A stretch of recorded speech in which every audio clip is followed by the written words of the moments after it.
71 on approved credit. Visit NMLSConsumerAccess.org. I'm a wife and the mother of 2 kids. And when I get to work in the precinct house and put on my uniform, I can tell you, as a police officer, we're building partnerships. This should be happening everywhere, so the police should be reaching out to this community, and this community should reach out to the police. That's the way to make this a safer place. Start the conversation and help stop crime. To learn the 5 things you can do, go to ncpc.org/prevent violent crime. A message from the National Crime Prevention Council and the Bureau of Justice Assistance. This hour of the Triangle Sports Leader is powered by Ritchie Law Firm, injury lawyers. Ritchie Law is on top of it. Go to ritchielaw.com. That's ritchielaw.com. They score! WCMC-FM HD1 Holly Springs. And the pitch. Swing and a line drive. Base hit out into left center field. Into score, Varsho. Clement to third. RBI single for Jimenez. 3-1. Jays on top. Tried it ahead, 0-1. Here it comes. Swing and a ball drilled left field. Kike Hernandez back. It's over his head. Around third and in to score is Jimenez. Guerrero will stop at third. Bichette with a long, loud RBI single. And the Blue Jays extend the lead. It's 5-1 Toronto. It's the Adam Gold Show. How was everybody? I am Adam Gold. Victoria here. Did you get some sleep? What? I know. What never is that? mind. On a hockey game last night. Didn't I sleep. know. We only had one baseball game, though. That is true. I missed it. Yeah, it's okay. I caught up. I know what happened. I know how it happened. Like I told you earlier, it's kind of boring. Just didn't watch it live. It got a little boring. But then also maybe I got spoiled with 2 baseball games. Right, it's true. But even that, the second half of, what was it, Monday night's game wasn't any good. I mean, it was just long. Yeah. But there was tension, I guess. Television ratings have been amazing for the World Series. I know the U.S. numbers taken separately are low. I mean, they're not terrible. They're better than I think they expected them to be. But when you throw in the 8 or so million people in Canada locked in to the World Series, the numbers are really good, especially for early in a series. And as we head to Game 5 tonight, Game 6 on Friday, and potentially a Game 7 on Saturday, the numbers should be awesome. Oh, yeah. Absolutely awesome. So, it was another good one last night, but we'll talk about it. John Manuel will join us later in the program, but I have some thoughts on the series as a whole. And I also have some thoughts on what I was doing last night. It's a Chip Patterson Wednesday. That's cool. I will just bring this up before we start. If you asked now we're not talking about rabid football fans here. Right. Okay. If you just asked, go back into our sales cubby here. Or, right. Back into the sales area. And there are clear football fans back there. In fact, maybe everybody back there likes watching the National Football League. Yeah, maybe. Okay? If you asked them, would they want more NFL games, like an 18th game? What do you think most of those people would say? I think most would be down. Yeah, right. Yeah. Like, yep, more football. So Quinnipiac, a very famous political pollster company, whatever that is, they did a survey. And yes, NFL fans want more football, and they're not concerned about the health right. of the players. Right. Of course not. No. Because it's not them. Right. It's like water is wet. Yeah. Come on. Do I like breathing? Yes. Yeah. I like take it in a vacuum. Sure. Who doesn't love more games? We do this with all sports. All right. More games, that's good. More games is better than less games. We'll do more games. Exactly. Right? I know. I just told you more playoff baseball this morning. I'm in terms of baseball, and I think my own opinion is in terms of other sports as well. If you shortened the regular season by a little but added more postseason, Yeah. I think that would be fine. Mm-hmm. I realize the arguments against the NHL postseason. We're already putting half of the teams in. The NBA is slightly more than half. There's only 30 NBA teams, right? I believe I have that right. 30 NBA teams, and I consider the play-in tournament the playoffs because it is after the regular season is over. So we can dress it up. Sometimes it's one game, sometimes it's two games, and then you either advance or you don't. So I get it. But to me, if it's post-regular season, it's postseason, it's playoffs. And the NBA has 10 teams in each league, in each conference, that make it. So that's 2/3 of the NBA qualifies for games following the regular season, so they have a chance. The NHL stopped short of that. The NHL doesn't have one of those play-in events, so it's just the top 8 in each conference, 16 of 32 make it. That's half. Mm-hmm. It's hard to make a really strong argument for more teams to make the playoffs in the National Hockey League.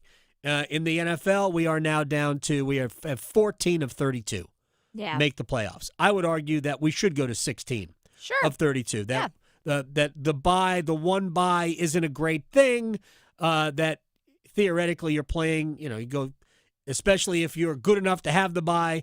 In general, you're resting all your players in the last week of the season. Then you don't play at all. So 3 weeks between games is probably not great. But we can argue it both ways. But I just think more playoff games is good, right? I'm not in favor of extending the NFL's regular season. I would be in favor of expanding Major League Baseball's postseason.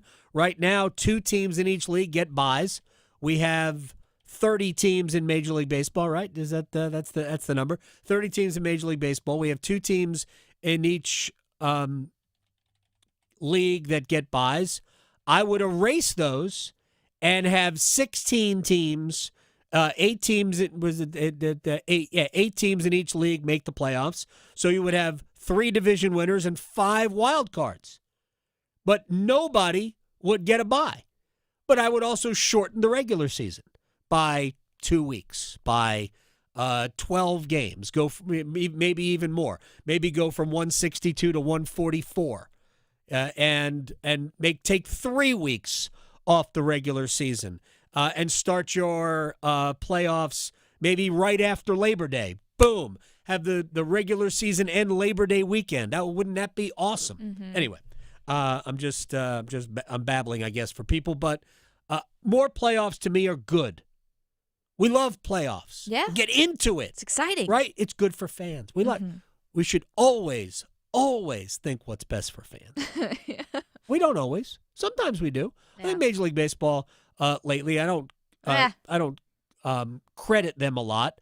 I don't think Rob Manfred really likes baseball, but some of the things that they have done have been very fan friendly, and I think he deserves credit for that. I didn't think a pitch clock mattered. Apparently, it did. Yeah. I mean, I'm assuming that some other tweaks they made to the game, which I know a lot of purists don't like, I think are okay. And I think that they have helped kind of rekindle fan interest. By the way, the average age of a baseball fan is dropping. Oh, interesting. Oh. Man, baseball cards were coming back, too, so it's like, do you put them in the spokes of your bicycle? I don't think they do that anymore. We trade them. They're commodities now. I know. All right. We should start. Let's just do that. Let's get it started in here. All right, so I was at Lenovo Center last night. My view of 6-3 in favor of Vegas. Canes fell apart late. It was right there. Because I think there are a lot of ways to look at the loss. On one hand, either team could have won that game. Based on the way it played out, Canes had a lead. Yeah. Canes led 3-2 about 2.5 minutes into the third period on a Logan Stankoven goal that was really, really 2 great plays. Jackson Blake digs a puck out of the wall just right. I think it was just inside the defensive zone along the, at the blue line. He digs the puck out, gets it all the way across the ice. Jalen Chatfield either intentionally directed it to Logan Stankoven, or it just went off his stick and he gets credit for the primary assist. But that to me is a play made by Jackson Blake. And then Stankoven comes down the right side, little hesitation move, drags the puck to the interior of the ice and beats Akira Schmid, and that made it 3-2 Carolina. And honestly, at that point, a 3-2 lead, I was like, you've got to be kidding. You got to be kidding. Short-lived lead. About 3.5, 4 minutes later, Brett Howden. There were some questionable decisions for Carolina defensively, and Jalen Chatfield got beat by Howden, who went around Chatfield and then made an elite move and beat Freddie Anderson to tie the game. 3-3. Still 3-3 with over 5 minutes to go. And I'm thinking, man, I literally sitting there thinking this as they pass the 6-minute mark. Man, if they can just figure out a way to get this to the house and get a point out of this game, it would be remarkable. Because before I tell you what happened next, in case you don't know, Carolina was clearly second best. Carolina's best period was the first period, and they trailed 2-1. They were owned in the second period and somehow scored the only goal. That's why I often say hockey is dumb. No way, if you watched that second period, that you would have thought that Carolina would have scored the only goal. There were 3 or 4 sequences where you went, how did Vegas not score? What? How did that happen? Freddie Anderson played his best period maybe of the season in the second period. Jordan Martinook was incredible in that period. And I thought they just gutted their way to 2-2 after 2. Martinook scored the goal, by the way, stealing the puck from Jack Eichel and beating Akira Schmid through the pads. So ultimately, it was a mistake by Taylor Hall and Joel Nystrom that led to a Jack Eichel breakaway and a 4-3 goal, and Vegas won it 6-3. When I look at the final score, I go, yeah, that's about how the game should have looked. Even though, with 5 and change left, it's tied, and Carolina could have gotten something out of it. So, bottom line for me, Vegas was better. They deserved the win. And so, to me, the final score feels about right. It reminded me of opening night when the Hurricanes won 6-3. And I thought, even though that was a game that could have gone either way, I kind of feel like, yeah, that's the way it probably should have looked. Carolina was much better than New Jersey that night, but it was 3-3 late. And then, boom, Carolina won it. Anyway, here's Rod Brindamore after the game. Well, you kill penalties. Like the first period was a perfect example. We came out great, and then we get 2, and then it just flipped the game. Right, all of a sudden, their best players started getting going, and and then it just kept going. It felt like we were in the box there for a lot. And, yeah, I mean, we're going to make mistakes.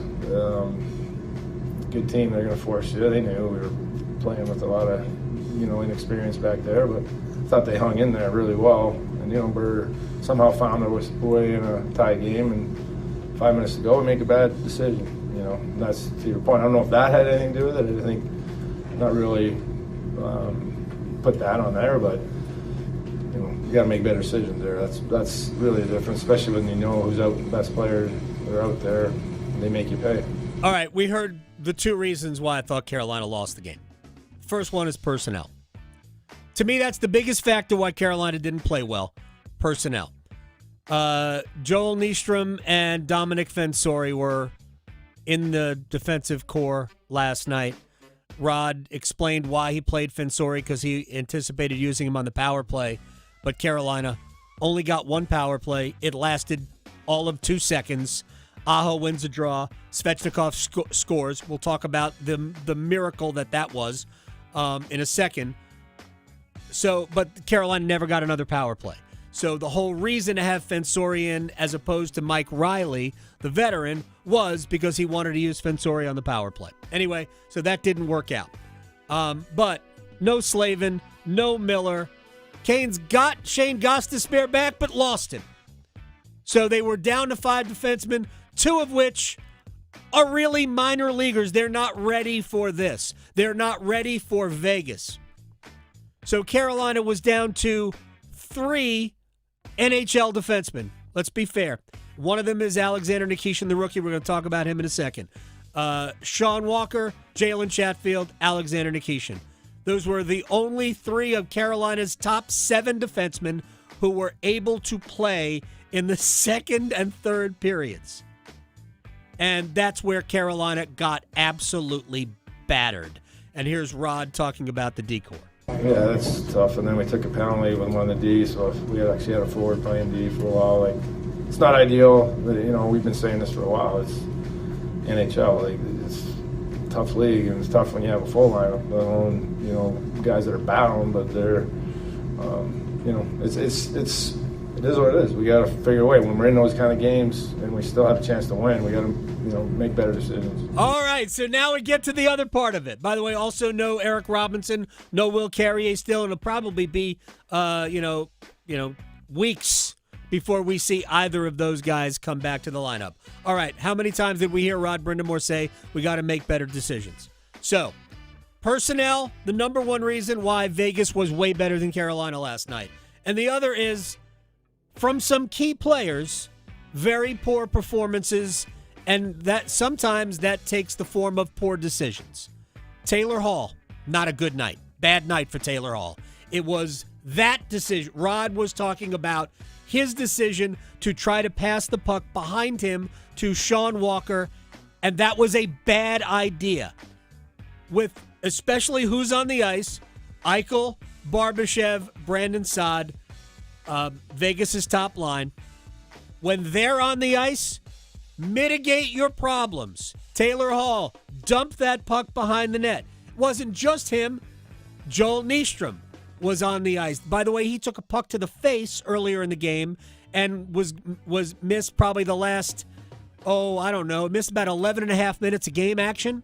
So when Rod was referencing the fact that we were down to 4D and we took a penalty, it was Sean Walker in the penalty box, who is one of Carolina's best penalty killers right now, especially among available blue liners. So they were down to Nikishin, Chatfield, and Fensore. That's it. And Fensore has no business being in that situation. Mark Jankowski ended up taking a shift on defense on the penalty kill. Wow. Yeah. So that's what they were down to. That's where we're at. Right. So personnel, Taylor Hall making that decision. Nick Ehlers, not a good game. We had seen a lot of good trending from that top line. I thought for the first time all year, I thought Ehlers looked like he was trying to force the issue. And he got crossed up with Aho, or actually I'll say he crossed Aho up many times last night into turnovers, and they had to track back. It ended up not being a good night for the top line. And Carolina, they need Aho, Jarvis, and Ehlers to be good all the time. And I thought Hall was bad. I thought Ehlers was bad.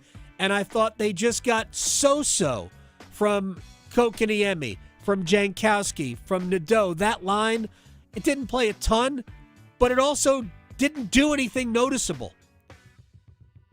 There were silver linings. One more thing. There was a time last night where Carolina had Nystrom and Fensore on defense, Stankoven, Blake, and Taylor Hall on the ice, and you just went, oh my gosh, is this a kid's game? Definitely not good. It's all, other than Hall, yeah, who, he's Hagrid. Oh. And everybody else was from Hufflepuff. It was no good. No. Size does matter at times. And Vegas is really big, but also really fast. So Carolina's advantage against other teams, even other teams that are big, was completely mitigated by the fact that Vegas is both. Like Florida. All right, to the silver linings. I spoke it into existence last night. I wanted Andre on the score sheet. Give me a penalty, Andre. Well, first, he gave us 2 shots on goal right away. Then he scores the power play goal. Carolina led 1-0. And then he took 2 penalties. Yes! Right. Andre's back. Yes. Now, in fairness to Andre, I thought both penalties they called on him, while, yeah, I can see it, I thought both could have also gone uncalled. But I understand, to me, the first one was the letter of the law / on the hands, sure, but there was no contact, and it was clearly embellished by Vegas. Whatever. They called that. Second one, was it a trip? Maybe. I actually thought it was more of a penalty than the first one, but the first one was very, very much a touch penalty. So they got Andre twice. The second one ended up a power play goal, and that actually made it 2-1. And that was unfortunate. I thought Freddie Anderson was no good in the first period, but he was amazing in the second period. I thought both goals that Vegas scored in the first period, Freddie should have stopped.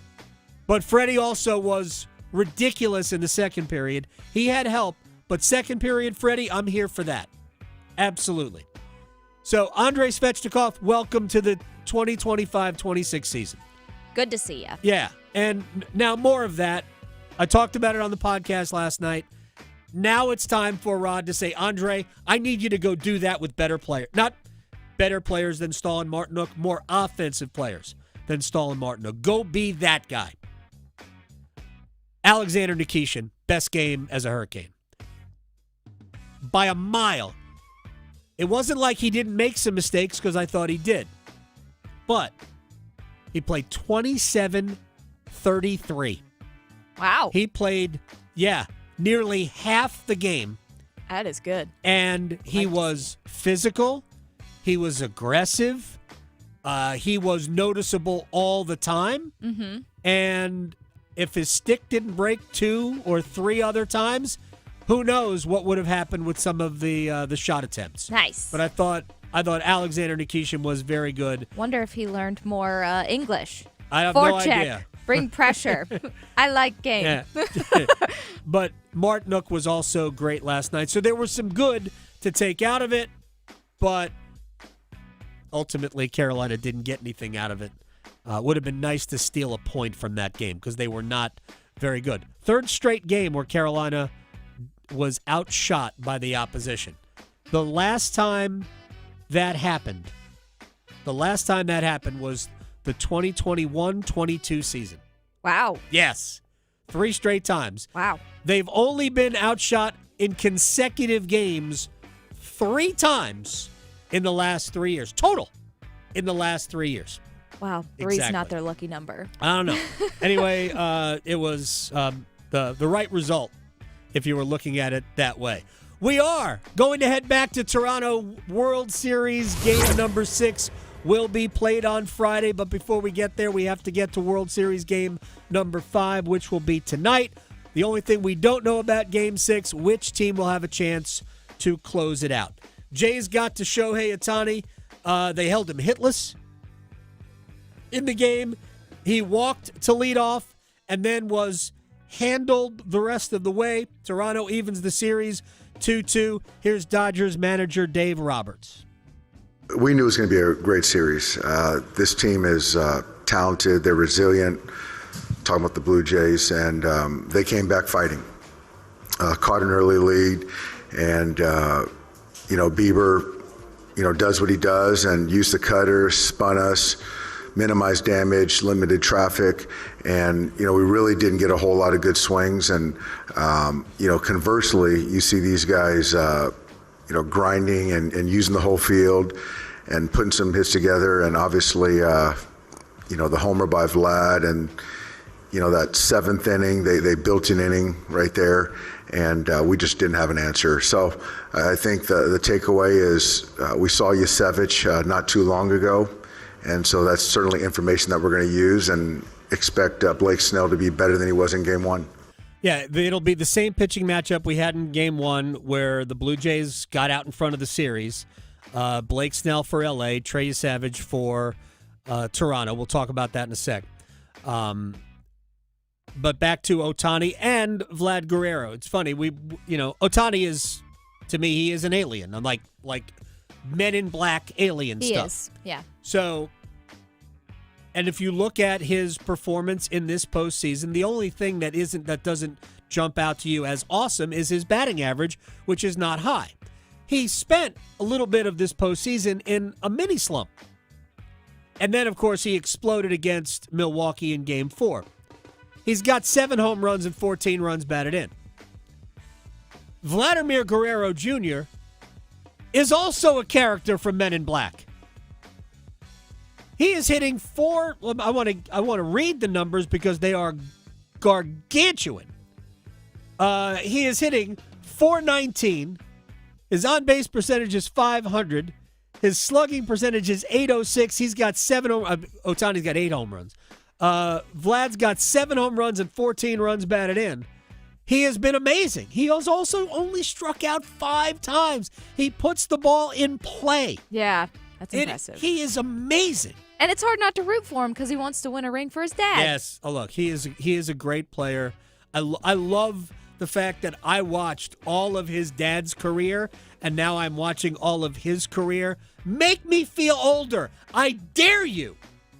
Anyway, it has been a very, very good series, and I can't wait until tonight to be able to watch Game 5. Look at that! Without interruption. Yes! So we'll talk to John Manuel a little bit later on, one of our baseball experts, and we'll get into what we can expect out of Game 5, Blake Snell and Trey Savage. Shane Willis is going to join us on the other side. We'll get his take on the game last night between the Hurricanes and the Vegas Golden Knights. They lose it 6-3. Shane Willis joins us next. His Zamboni is bigger than yours. The Adam Gold Show on the North Carolina Sports Network. Hey, it's Adam Gold, and as the Carolina Hurricanes shoot for their 8th consecutive playoff appearance, that's right, 8 in a row, that's not the goal, I should remind you. The goal is being, as Rod Brindamore likes to say, the last team standing. What do they need? Who will get them there? You know where you can find the answers on every episode of the Canes Corner podcast, live on YouTube after games, and wherever you get your podcast. Rate, subscribe, like, share, tell your friends. Adam Gold here from my friend Gordon Miller, Miller Lending, Kildare Farm Road in Cary, who invented the no-closing-cost mortgage back in 1987. That's better than the Pop-Tart. Who invented that? I could have invented that. I don't even like Pop-Tarts. But you know what I do like? Saving thousands of dollars, not paying closing costs. What's the benefit of paying closing costs anyway? Thousands of dollars of your hard-earned money that the bank just, they'll give it to us. Don't. Because you don't have to. All you're doing is buying down the rate, saving yourself about $50 a month. You'd have to keep your mortgage for more than 8 years to break even. Don't do that. Keep your money, refinance when the rates come down, and they will come down. Estimates believe in the 5s next year. Gordon Miller says, yeah. MillerLending.com. Check them out online. Miller Lending, an equal housing lender, NMLS ID 250-2146. Morning, Zoe. Got donuts. Jeff Bridges, why are you still living above our garage? Well, I dig the mattress, and I want to be in a T-Mobile commercial like you. Teach me, Saldana. Oh, no, I'm not really prepared. I couldn't possibly. At T-Mobile, get the new iPhone 17 Pro on them. It's designed to be the most powerful iPhone yet and has the ultimate pro camera system. Wow, impressive. Let me try. T-Mobile is the best place to get iPhone 17 Pro because they've got the best network. Nice, Jeffrey. You heard them. T-Mobile is the best place to get the new iPhone 17 Pro on us with eligible trade-in in any condition. So, what are we having for lunch? Dude, my work here is done. That's 24 monthly bill credits on experience beyond for well-qualified customers plus tax and $35 device connection charge. Credits end and balance due if you pay off early or cancel. Finance agreement iPhone 17 Pro, 256 gigs, $1,099.99 and new line minimum $100 plus a month plan with auto pay plus taxes and fees required. Best mobile network in the U.S. based on analysis by Oak Cliff Speed Test Intelligence data 1H2025. Visit T-Mobile.com. YouTube TV customers, you could lose ESPN and the sports you love, including college football, college game day, Monday Night Football, NBA, college basketball, and more. Take action. Go to keepmynetworks.com to keep ESPN. Is your whole home operating at peak performance? With Newcomb & Company, your independent trained dealer, proudly serving our community for over 70 years. As a Comfort Contract customer, you'll get priority service and a 15% discount on all HVAC and plumbing service calls and repairs, including repairs and replacements for faucets, toilets, piping, garbage disposals, water heaters, drain cleaning, and more. Call 919-862-3000 or visit newcombandcompany.com. Newcomb & Company. Your comfort is our business. The next disaster is coming. Make a plan. Keep extra medication on hand. Make copies of important documents. Stay informed and be ready. Learn more at americares.org/send-us-in. With the new IHOP value menu, $6 is all it takes to go to your happy place, where stacks of pancakes with bacon and eggs are just $6 every day. French toast, sausage, and eggs are, you guessed it, $6. And fluffy omelets come with a side of pancakes and only cost $6. Go to your happy plates every day at IHOP. $7 in some locations. Available every day for a limited time at participating restaurants in the U.S. Hours may vary. No substitutions. Not valid with other discounts or promotions. Prices may vary. This is Adam Gold. So Mike Vrabel, the coach of the New England Patriots, they asked him about birthday cake, and he said there was only one cake qualified for his birthday cake. Oh. Yes. Okay. Do you want to guess what that is? Is it vanilla? No. Oh. Carrot. I love him even more. The Adam Gold Show.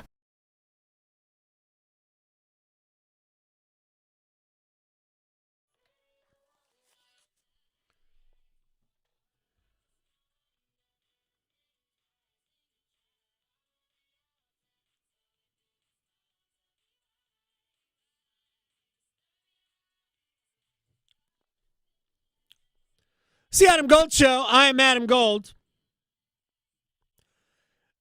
Victoria producing the program.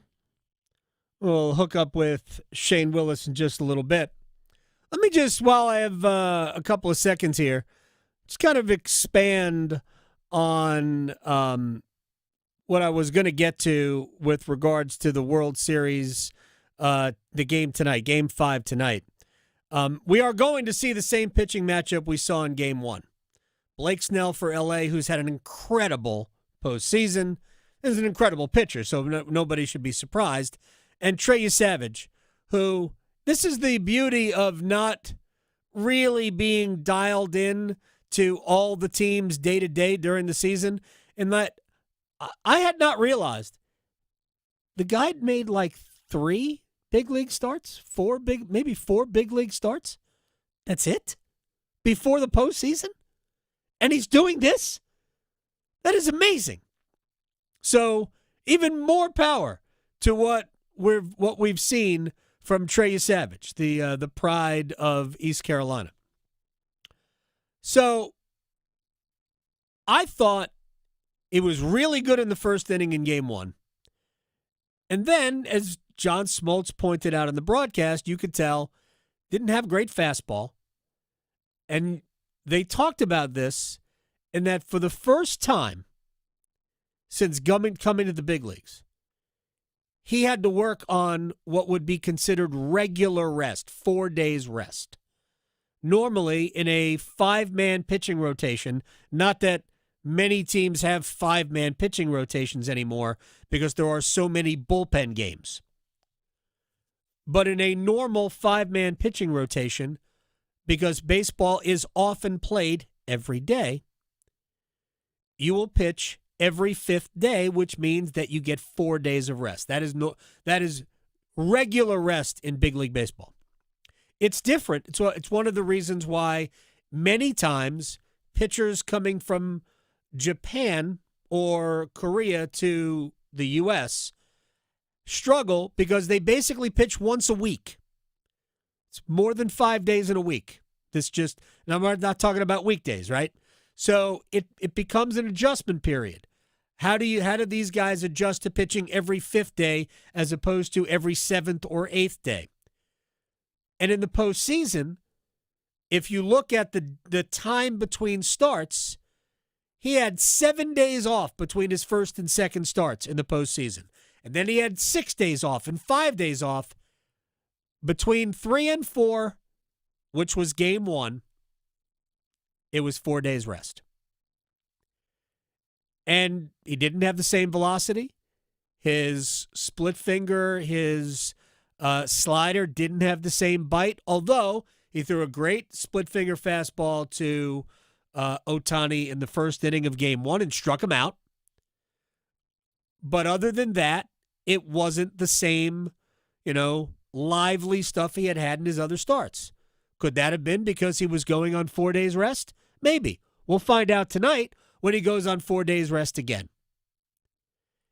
I mean, it's a difference. So, to me, that is the big factor tonight that we're going to find out. And we'll probably find out early. He might have good stuff in the first inning, but like it was in game 1, what happens in the second and the third? And I personally think that the way Yesavage pitched in the 4th inning, just to give them one more inning, was huge for Toronto. And it enabled them, I think, to just settle in, and they came back and they got to Snell, then they got to the bullpen, they won the game. I think Blake Snell will be a whole lot better. We'll see how Trey Yesavage handles one more day of regular Major League rest. But the stuff he's got is good enough. Is it good enough to beat the Dodgers? Are they going to be refreshed after only having to play one game yesterday? And look, the Blue Jays also played the same 18 innings as the Dodgers did. But the Dodgers, I don't know. The Dodgers won the game. They won game 3 in 18. And I go back to what we talked about before, what we talked about yesterday. We'll get to it with John Manuel later on. I honestly think that it was the right decision to pitch to Ohtani in the 7th. I do think that all of that is it's revisionist history. It's second guessing after the fact, as opposed to, well, what would you do here? Would you pitch to him or not? And I likened it to fouling a 3-point shooter, because for me, I don't want to invite a loss. And I think ultimately, if you walk Ohtani there knowing that you're going to have to face Freddie Freeman, it's the 7th inning, you're inviting a loss. Now, it worked out. They lost the game anyway. It just took 11 more innings to do it. That's all. All right, Shane Willis is going to join us here in just a second. FanDuel Sports Network, Hurricanes analyst, former 20-goal scorer in the NHL as well. And we'll talk about the guy who finally got on the score sheet last night, Andrei Svechnikov. I've said this before. The NHL produces a game summary, and on the game summary, they list goal scorers and those who contribute assists. And if you commit a penalty, you get your name on the score sheet as well. And Andre, through 8 games, had no goals, no assists, and no penalties. Man, we erased all of those zeros in the first period last night, and I felt good about life. Shane Willis, FanDuel Sports Network, joins us on the Adam Gold Show. I know we're going to get to the game in a larger picture in a second, but the silver lining for me, the biggest one, is that Andre has entered the chat for the 2025-26 season. I liked his game last night. I did too. I mean, everyone, I'm getting text messages like, oh, you got a penalty. I'm like, yeah, they're just those ticky-tack penalties that get called every situation. I mean, probably could have got called the other way too. And I loved his effort last night. I thought his first 10 minutes were the best 10 minutes he's played all season. Yep. To get that many shots. And Mike and I were just doing Canes cast a little while ago, and I said, Andre is the type of player that when he's skating and into those holes, 4 or 5 shots a night is where I want to see him on a consistent basis. And if he's getting that, then the puck starts going in and it starts rolling the other direction. I'm not concerned about those penalties last night. He wasn't running around out of position. And, so from a good point, I liked the way and liked his game last night and where he was. Yeah, for me, yes, they were penalties, letter of the law, but by the same token, both of them could have not been called. They were. And maybe that's just because it's Andre. I don't know. Maybe it's because Carolina got the first power play and they scored immediately on it. I'll ask you about the power play in a second. Should both of them been called? Probably not. I thought the second one was actually more of a penalty than the first one. I thought the first one was embellished by whoever had his hand brutally slashed by the tap of the stick blade from Andre. What did you think about Carolina's awesome power play? 2 seconds. Only took 2 seconds to score. I love it. Just win the face off and shoot in the net. We can't get much of a read on the power play last night because that was all we saw. Right. It's obviously the talk of the locker room. They're looking at it, they're working on it. And it's one of those things that just is surprising to me because of the amount of talent that you have on the ice. The ability these players have, this goal scoring, all those type of things, that it's just not connecting at this point. Plenty of time left to turn it around as you continue to watch video and look at things. But that's probably the one surprise for me. I mean, the way I look at it, and look, I'm not an expert. You certainly know more about this than I do. There's puck movement, but there's not as much player movement. I watched Vegas's power play, and we saw 4 opportunities. They scored on 1.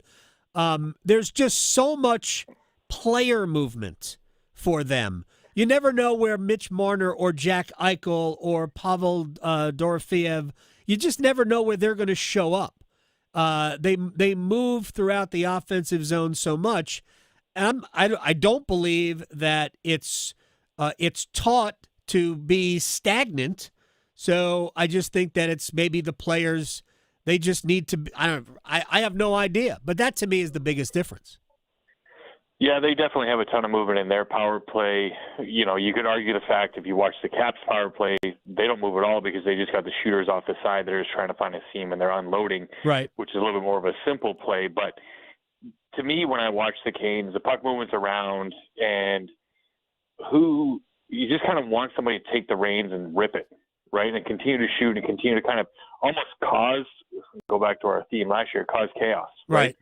Get 2 or 3 shots, keep getting the puck back, pass around, shoot again, and continue to just fire. Right now, it seems like they move the puck around great, then it's one shot, and it's kind of that one-and-done scenario we hear talked about a lot. Right. But, yeah, I'd love to see a little bit more chaos, a little bit more movement, but definitely more shots, an abundance of shots, I guess you will, and kind of quicker. I'd love to see the power plays just roll, both units, just back to back, and not get – whistle, then you stay out there for a minute, then they get shot down, then you get the second unit gets 20. I just think it needs a little bit more.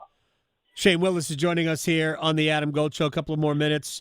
Alexander Nikishin played 27-33. I don't think it's a stretch to say that was his best performance as a Hurricane. The ice time, I always tell people, you want to know what the head coach thought of somebody's game? Look at his ice time.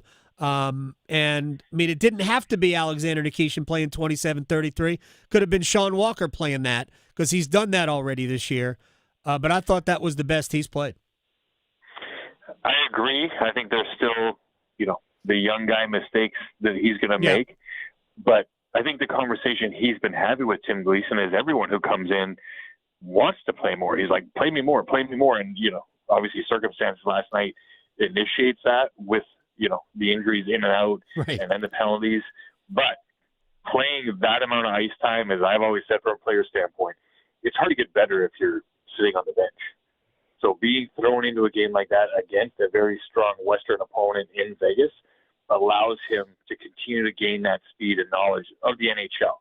There is a huge difference. KHL to NHL, in my opinion, it's still a huge difference. Yes. Everyone thought it was going to be a magical, transition in for him. There are going to be, learning curves and bumps for him along the way. But I agree with you. I liked his game against Vegas. I thought he was physical. I thought he played well defensively. And now you go in against the Islanders team. You just now want to see him start building that consistency with the amount of minutes he gets on the ice, continuing to find those areas and utilize that great shot he has as well offensively. All right, one more thing for Shane Willis. You've scored in this league. Nick Ehlers has scored in this league, but he's with a new team and he hasn't scored through 9 games. Give me a sense of what he's going through right now. I thought last night that he looked like he was pressing, and he kind of crossed up Sebastian Aho. I don't know how many times.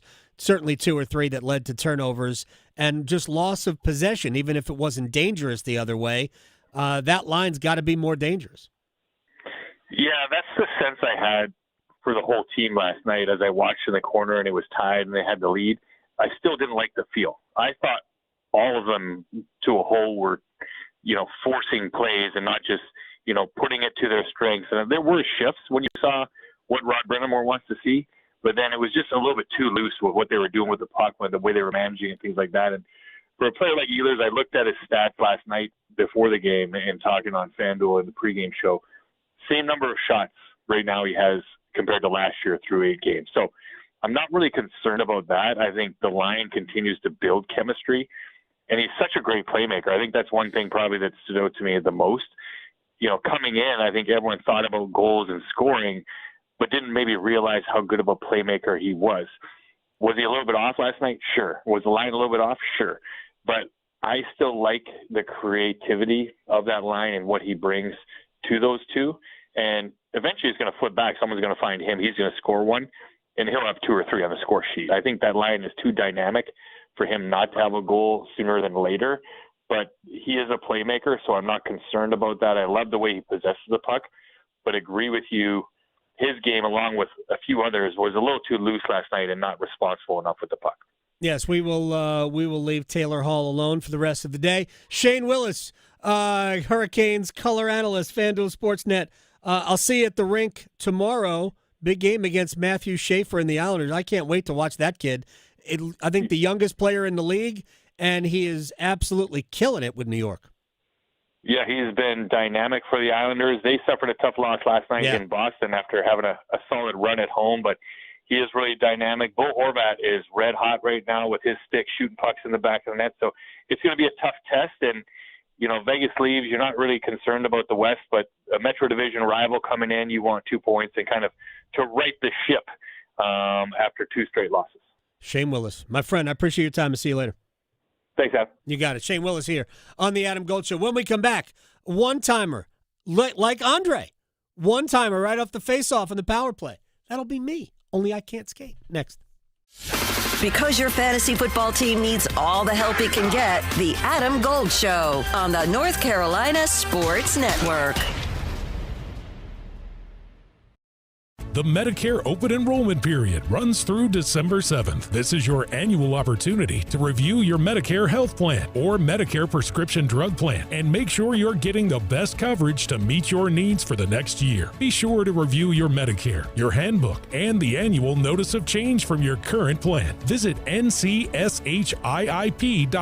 or call toll-free at 855-408-1212. SHIP provides free, unbiased help in all 100 counties. You don't need a 4-year degree to have a rewarding career that makes a difference in people's lives every day. As a public power line worker, you'll build and maintain a locally owned and operated electric system to keep the lights on in your community. 4 months in a community college program provides the training you need to begin your career as an apprentice line worker in public power. And being a local government employee in North Carolina comes with excellent benefits. To learn more about line worker and other public power careers, visit electricities.com. At North Carolina Farm Bureau Insurance, you're more than a policy, you're family. With offices in every county, we're close by when it matters most. Our local agents customize coverage to fit your life. And our award-winning claims team delivers fast, quality repairs. It's no surprise Forbes ranked us the #1 auto insurer in America. North Carolina Farm Bureau Insurance. Helping you is what we do best. For North Carolina high school seniors, the countdown to college is on. And at CFNC, we've got all the resources and information needed to get you on campus next year. Take College Application Week, for example. Did you know you can apply for free at many North Carolina colleges from October 20th through October 26th? Sure can. Don't miss the opportunity to save some money applying to college. And for more help, visit cfnc.org/C2C. The North Carolina Healthcare Association invites you to listen to this month's podcast, Conversations on the State of Healthcare. We learn about an exciting new health initiative in Wake County called Precisely You, which uses DNA to transform the way we approach health. The goal is simple but powerful. Help people prevent disease, detect it earlier, and improve health outcomes. Wakia Ellis is Vice President of Nursing for WakeMed Raleigh campus. With Precisely You, we're looking directly at each individual's DNA. That lets us identify personal genetic risks for diseases like hereditary breast and ovarian cancer, colorectal cancer, and even heart disease that might be linked to high cholesterol. You can learn more and join our latest Conversations on the State of Healthcare wherever you listen to your favorite podcasts, and find out more by visiting nchealthcare.org. North Carolina ranks second in the nation in potential agricultural land lost by the year 2040. The NC Forever Farms program supports the preservation of family farms through permanent agricultural conservation easements and has received a record number of applications for 3 straight years. Landowners interested in preserving their working farm through the Farmland Preservation Division of the North Carolina Department of Agriculture and Consumer Services can learn more by visiting ncadfp.org. As a school nurse, I feel like we're really that contact for the schools between the Department of Public Health and what goes on in the school system. The face of the Department of Public Health in our school is our nurse, Nurse Emma. All the communication that she was receiving and direction she was receiving, she made sure to communicate with us and be a wonderful partner with us. These kids need their routines. NC Public Health. Everywhere, every day, everyone. This is Adam Gold. See Bettman take all that time to walk out, then to see the pick bro hug no less than 20 guys on his way up there. And then this draft house, they just moved this wall like the Price is Right. I don't know. It's a showcase showdown back there. I know. That would be great. So we should spin a wheel, yeah, right? Exactly. The Adam Gold Show.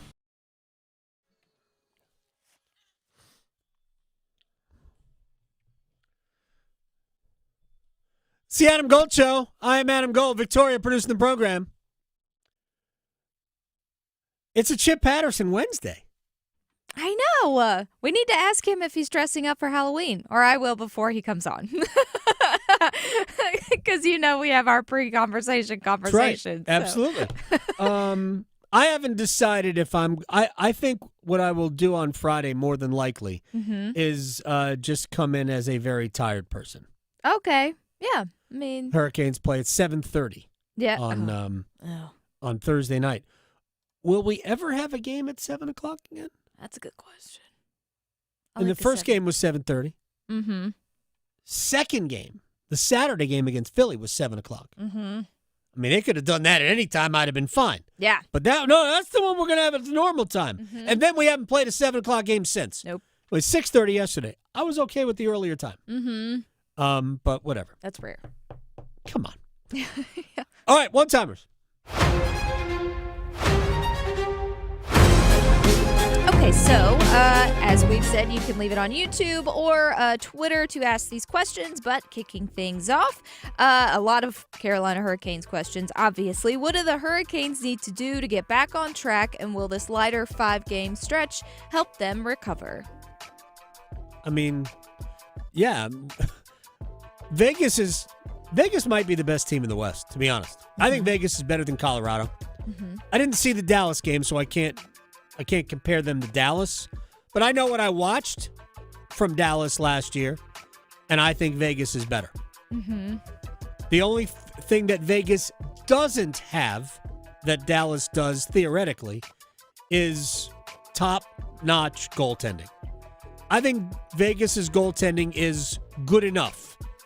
I don't think it is, win you a Stanley Cup. It's not Sergei Bobrovsky. It's not Andrei Vasilevsky. It's not Igor Shesterkin.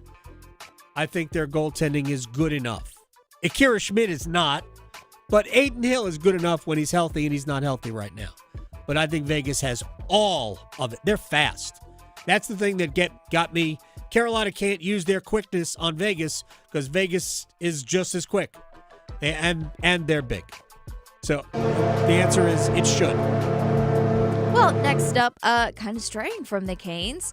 Is this a make or break year for Hubert Davis? And do you think the Tar Heels would ever go outside of the family, especially with the changes in college athletics? Is there anybody else inside the Carolina family who would warrant a look? And I think the answer to that is probably no. I'm not saying it's no, but I think it's probably no, because I don't know that there are legitimate Carolina-level coaching candidates who come from the, quote, Carolina family. With that said, I mean, it probably is a make-or-break year for Hubert Davis, even though I would like to think otherwise. But I also think that they're going to make it a moot point because I think they're good. And I think they'll be good, and then it won't be an issue. Until the next time it isn't as good as everybody wants, in which case it'll be an issue. But I don't think it's going to be an issue this year. Okay, next up, this one. Does Logan Stankoven remind you of Ray Whitney in his style of play? No. They're different types of players. Whitney, in terms of size, I think Whitney is a little bit bigger. Not much, but they're just different styles of players. They're both incredibly fun to watch, though. But Stankoven is more of a pest player. I think Whitney was more of an offensive skill guy. Because your fantasy football team needs all the help it can get, the Adam Gold Show on the North Carolina Sports Network. Listen every afternoon for The Drive with Tim Donnelly. The Panthers can't deny who they are. First overall pick at quarterback, 2 first-round pick wide receivers. They're going to be high-flying. Except, now that this little winning streak they're on has taken place, they've won 3 of their last 4. How are they doing it? They're running the football, and they're stopping the run. The same thing it always was, the same thing it always will be. The Drive with Tim Donnelly, 3 to 6 on 99.9 The Fan. Tired of hearing scary radio ads about the IRS? Tax Relief Advocates is different. TRA is here to tell you that if you owe money to the IRS, whether it's $5,000 or $500,000, we have a solution. TRA can eliminate or reduce what you owe to the IRS with zero risk to you. We have over 1,000 5-star reviews on Google and an A+ with a BBB. End your tax nightmare today by visiting TRA.com or call 800-275-1728. That's 800-275-1728. YouTube TV customers, you could lose ESPN and the sports you love, including college football, college game day, Monday Night Football, NBA, college basketball, and more. Take action. Go to keepmynetworks.com to keep ESPN. Hey, it's Amanda here, and I'm back again with Coach Pete. Coach, I was embarrassed, I'm going to be honest, to start working with you because I don't know anything about the financial world. I don't know what these terms mean, but you brought it down to a level that I could understand, and not in a mean way, just in a, hey, this is what I do for a living. Let me explain this to you so that you can understand it and help, me invest my money. Well, if you don't understand what someone's talking about, you're really not going to understand what they mean. Yeah. And so you shouldn't need a dictionary to define what they're doing. I've tried to dumb it down. It's a term that it's used sometimes in a bad way, but dumbing it down is a good way. Let's make it easy to understand. Amen. So we take the financial world, we run it through the computer systems, my head, and we come out with some easy ways to understand the complex matters that are explained. And many times some of the advisors try to make it complex to talk over your head. We're going to put it in your terms. We're going to make a plan for you. If you call right now, you'll understand exactly what you have. 919-794-7900. 919-794-7900. Amanda Daughtry is a paid spokesperson. Investment advisory services offered by Capital Financial Advisory Group, a North Carolina registered investment advisor. The holidays are here, full of joy, family, friends, and yes, a little hustle and bustle. That's why you need a leave. Between cooking, shopping, and all those extra errands, aches and pains can sneak in. Aleve is here to help with long-lasting body pain relief. Don't let body pain slow you down. With up to 12 hours of body pain relief per dose, you can keep up with the season's magic and all that awaits. Pick up Aleve and get back to what really matters, making memories. Use as directed. See if you're a winner every night. Watch live lottery drawings on WRAL-TV's 11 o'clock news. That's right, Carolina Pick 3, Carolina Pick 4, and Carolina Cash 5 numbers every night on WRAL-TV's 11 o'clock news. See if you're a winner before you go off to bed. Get your lottery numbers live every night. North Carolina Education Lottery. Only on WRAL-TV's 11 o'clock news. Finding great candidates to hire can be like, well, trying to find a needle in a haystack, but not with ZipRecruiter. Its powerful technology actively finds and invites qualified candidates to apply to your job. So while other companies might deliver a lot of hay, ZipRecruiter finds you the needle in the haystack. See why 4 out of 5 employers who post a job on ZipRecruiter get a quality candidate within the first day. Try ZipRecruiter for free at ZipRecruiter.com/free. That's ZipRecruiter.com/free. I'm attorney Brian Ritchie. Workers' comp can be tricky, but my law firm will be on top of all the complicated paperwork and sneaky deadlines so that all of your I's are dotted and T's are crossed. If you've been hurt on the job, I'm on top of it. Contact us at ritchielaw.com. Broadcasting live from the Lenovo Studios. WCMC HD1 Holly Springs. 99.9 The Fan. The Triangle Sports Leader. Started right away. It's a Powerball power play, and Andrei Svechnikov is on the board with a power play goal. 1-0 Hurricanes. This will be chipped away by Martinook. Here comes Martinook on a breakaway. He shoots and scores!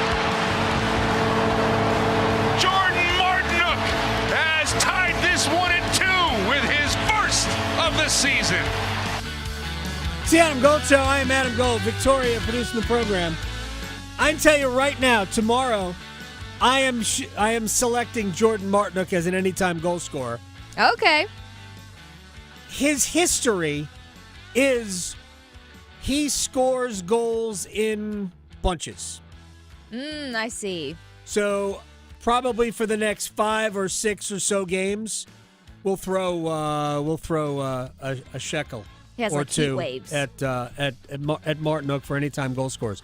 Maybe the same for Andre, who scored on the power play last night. We'll talk about why it really doesn't matter for the power play, and you could hear Shane Willis sort of intimate that as well. But we got a lot to do. Hi, it's the Adam Gold Show, inviting you to join us on YouTube. If you haven't already done so, you can subscribe to the show, and that makes it a lot easier. Or you can simply download the 99.9 The Fan app, which is super easy and fun. Mm-hmm. Oh, my gosh, so much fun.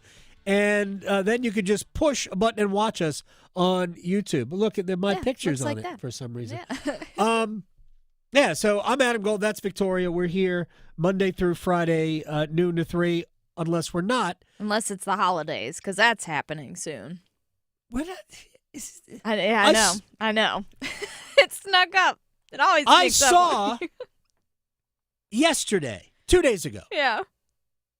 I saw Christmas commercials. It's too soon. Too soon for me. And I love Christmas. Don't get me wrong. I love it. It's too soon. Please. Yeah. Just don't. We don't need it. I know. You're already like taking over Thanksgiving. Can we at least have spooky season, please and thank you? We don't have Thanksgiving. I know. That bird. Nobody cares about the bird anymore. It's a football holiday. Yeah. Which is fine. I got no problem with that. Like, it's not. I know. All It's right. too soon. It's just let us ease into it. I know. At least let us get closer to Thanksgiving. The first time I heard Jingle Bells on a commercial, I said words. Yeah. I was like, what? Exactly. Yeah. We don't need that. Let's not. All right, let's run it back. Chip Patterson's going to join us in less than 15 minutes. I am ultra prepared for for our conversation with Chip today. We are You know what next week is, right? It's the first college football playoff ranking comes out. Oh, boy. Yes. I know you're excited. Yeah, I mean, I don't pay attention to the ranking No. from a standpoint of giving a damn about it. Right.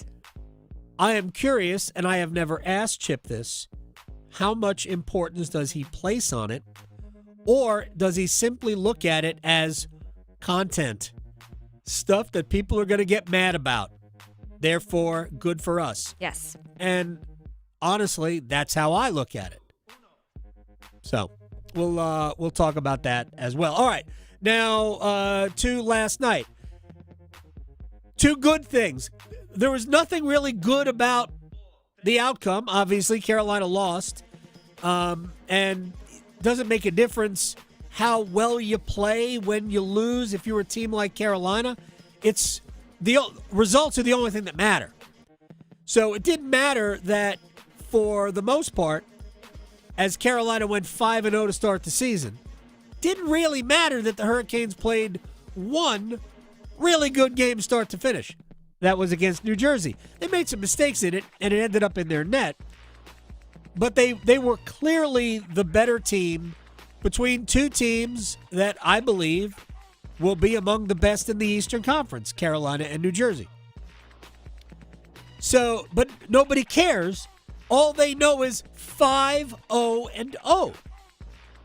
And in the last 4 games, Carolina is 1-3-0. And they've really gotten what they've deserved most of the nights. I didn't see the Dallas game. Spoke to Trip Tracy this morning. My opinion is that the best game Carolina has played of these 4 was the game at Vegas. I thought that was a really good game by Carolina. They just lost it. And it was closer than the score would indicate. There was an empty net goal at the end, much like last night. And it was a 2-1 game. Seth Jarvis had the puck on his stick right out in front of the net. And he couldn't score on Akira Schmid. Then, about 10 minutes later, Vegas has the lead. And the game ended, it ended 4-1.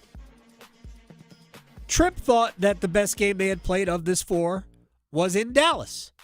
So, taking Tripp at his word, and I have no reason not to, if Dallas was a better performance than Carolina, then even with all their personnel issues, and they've got personnel issues, that to me was the biggest problem with last night. With all of their personnel issues, the fact that they played really well on the road in 2 games but lost. And frankly, if you look at Dallas's goals, 2 of them went in off of Carolina, right? Nick Ehlers scored bar down on Brandon Bussey right out in front. And then Mike Riley had a puck go off his hand and in. So Carolina didn't gift them 2 goals. Those are good plays by Dallas that they get rewarded for, but they don't actually shoot the puck in the net. The other one was a deflection on the power play. So, there's a lot of good that they're capable of, and they have put out there that just didn't get wins. Frankly, the fact that they got the win in Colorado, I thought that was the worst game they played. I thought they were a mess in Colorado. I don't know how they got 2 points out of that.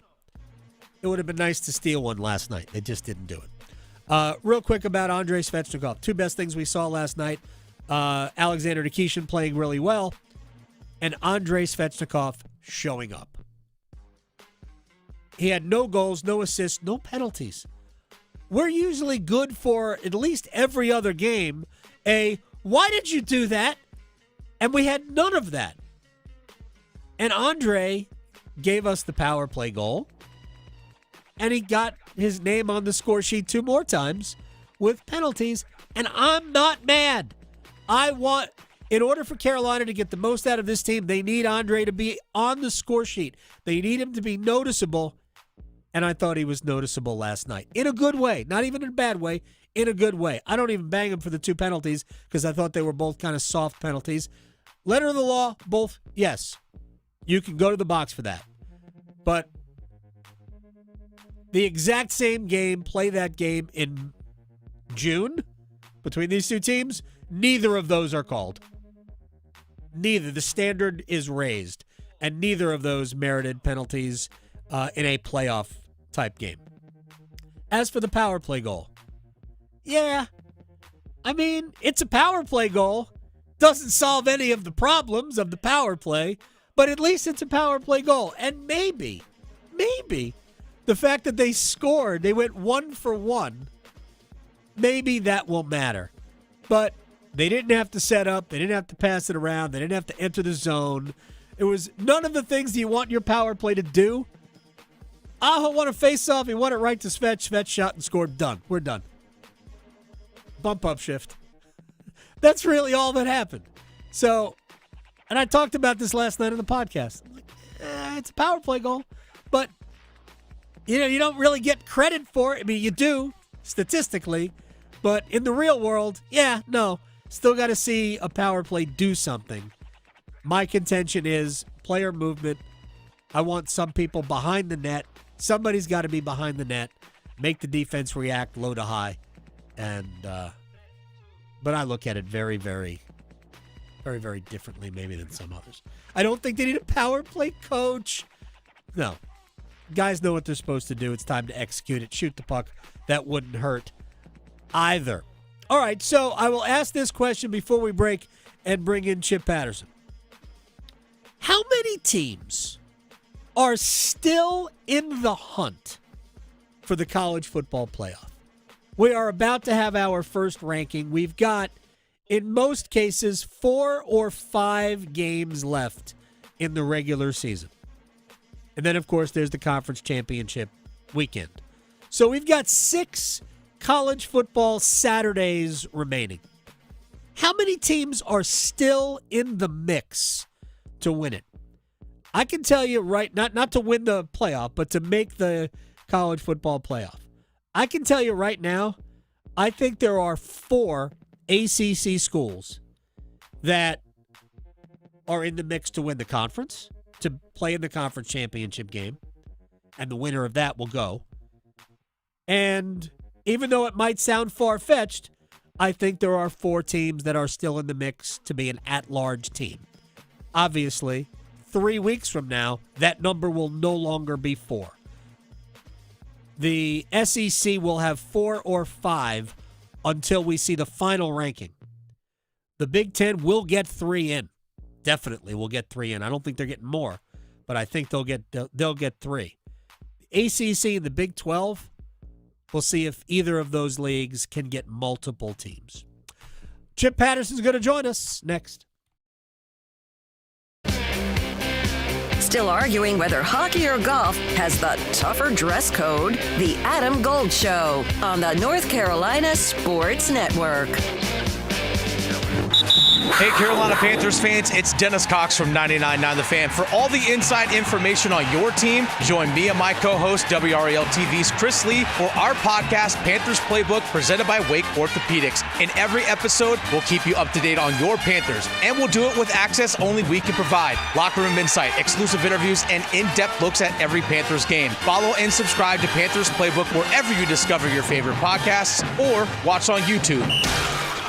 This is Dr. Craig McGiffin with Raleigh Weight Loss Center. Did you know, according to research, a majority of people gain their weight back after stopping those expensive weight loss shots? Don't become another statistic. Our doctor-developed program doesn't just help you lose weight, it helps you keep it off for good. We've helped over 70,000 people lose up to 10 to 20% of their body weight in just 8 weeks and maintain their results long-term. No more yo-yo dieting or weight regain. Visit RaleighWeightLossCenter.com now to schedule your free consultation. Hey, it's Dennis Cox from 99.9 The Fan. I've been on the program at Raleigh Weight Loss Center for 3 months. I've lost 40 pounds. This is the healthiest and lightest I've been in a decade. The Raleigh Weight Loss Center program has successfully helped thousands of people lose up to 10 to 20% of their body weight in 60 days. Schedule your free 15-minute phone call to learn more. Call Raleigh Weight Loss Center at 919-897-7506 or visit them online at RaleighWeightLossCenter.com. Results may vary. $5,000. That's the average amount of money people in the U.S. are now spending on gas in a year. $5,000. That's crazy. If you drive, you have to download Upside, the free app that gives you cash back every time you get gas. That's right. You can earn real cash back with Upside just by buying the gas you're already buying. You can literally start earning cash back today. I use Upside every time I fill up, and I've already made around $300. You're putting gas in your car anyway. Why not get real cash back? If you like free money, download Upside. I'm saving the cash I earn from using Upside to help pay for a vacation later this year. Download the free Upside app now to earn cash back every time you buy gas. Use promo code BOOST25 to get an extra 25 cents per gallon on your first tank. You can cash out anytime right to your bank, PayPal, or a gift card for Amazon and other brands. Just download the free Upside app and use promo code BOOST25 for a 25 cents per gallon bonus on your first tank. That's code BOOST25 for a 25 cents per gallon bonus. YouTube TV customers, you could lose ESPN and the sports you love,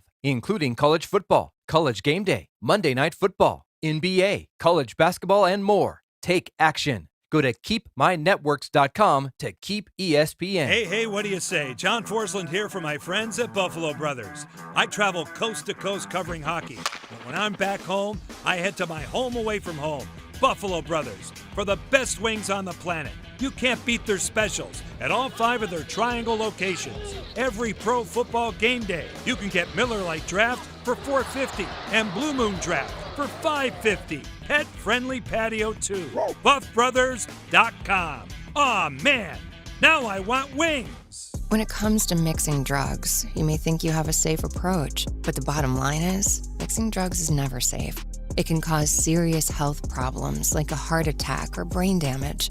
Learn more at cdc.gov/stop-overdose. If you've got a gas-powered engine, keep it running like new at every fill-up. Stable in-season protection is your engine's preventative medicine, cleaning and protecting the entire fuel system in season. In outdoor power equipment, prevent gum and varnish buildup that could cause a rough or non-running engine. For cars and trucks, increase fuel efficiency and power by removing deposits, ensuring your engine's long-term health. Stable outperforms the competition in independent lab testing. So at every fill-up, start with Stable. This is Adam Gold. And we're going to have Seth on the show next week when he gets back from vacation. He was by a pool. What are you doing? Get off Twitter. It's nicer to be on Twitter when you're by a pool anyway. No, just stop. Stop engaging with people. The Adam Gold Show.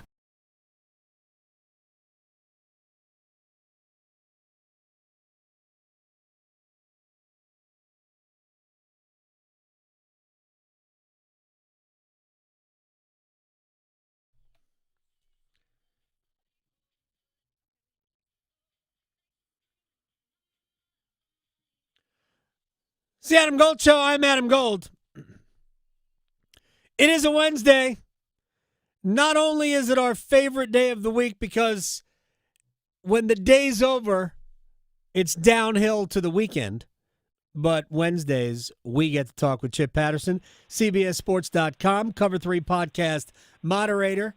I appreciate Chip always. So let's dig in because this is the last time that we will be able to, and not that we do, I do, and you hate it when I do it, speculate on what the playoff rankings might look like. But this is the last time we won't know. When we talk next week, we will have in front of us the first college football playoff rankings that we can gnash our teeth at. So, with that said, how do you process these things? Do you look at it as, hey, this has meaning, or do you look at it as, man, this is just great content because we know people will be irrationally mad?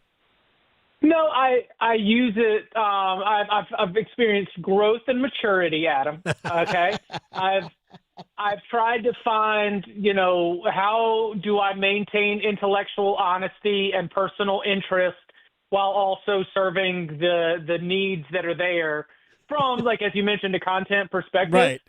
And like, truthfully, it has just become a vehicle for me to be able to have the same conversations about the teams, because that is what I find interesting, is talking about what we have seen from these teams. Like if I'm going to put in all these hours, 15, 16-hour workdays every single Saturday, Right. and actually watch all of these games, right, and like truly formulate opinions, then let's talk about what's been impressive, what's been disappointing. Let's talk about the remaining schedule, what might need to happen to, set up different kinds of scenarios, the stakes that are going on, vibes and things of that nature. So, like, for example, heading into this coming one, I would say that a position that I've taken that is, not necessarily saying that the college football playoff rankings, especially the first ones, I'm not assigning meaning to them, right. but I am assigning curiosity. I'm assigning a curiosity in terms of what is the starting point for some of these teams that may have resumes or profiles that are a little bit more complex and complicated, that may take a little bit of nuance and that there might be some disagreement over. I'll give you a couple. I think BYU currently sitting there with a big old 8 in the win column and a 0 in the loss column. One read of that, they are an undefeated team at the start of November. Well, there's a spot for them. It's right at the top of the rankings. But if you're going to comb through BYU's resume and look for a certain quality of a win, in which case the selection committee tends to use its own top 25 as the best measurement, Right. which I do not agree with for the record, but yeah, you're just not going to find a lot there to be able to grab onto. And Georgia Tech has a very tricky date, obviously, here in Raleigh, taking on NC State. But if they were to emerge with that, they would have a 9-0 record. Yeah. But similar to BYU, let's comb through that thing. Let's start to find how many wins on that profile are going to resonate if the committee is really only taking into consideration the 25 to 30, probably 35 at max teams that ultimately get debated in the committee room. So those are the spots. Like Ohio State, Indiana, Texas A&M. Indiana is playing your beloved Maryland Terrapins. Ohio State is playing a skeleton, spooky season version of Penn State. Right. Texas A&M is off. Those three teams, my expectation will be the top 3 teams in the country. But what happens to those other undefeated teams if they are, in fact, still undefeated?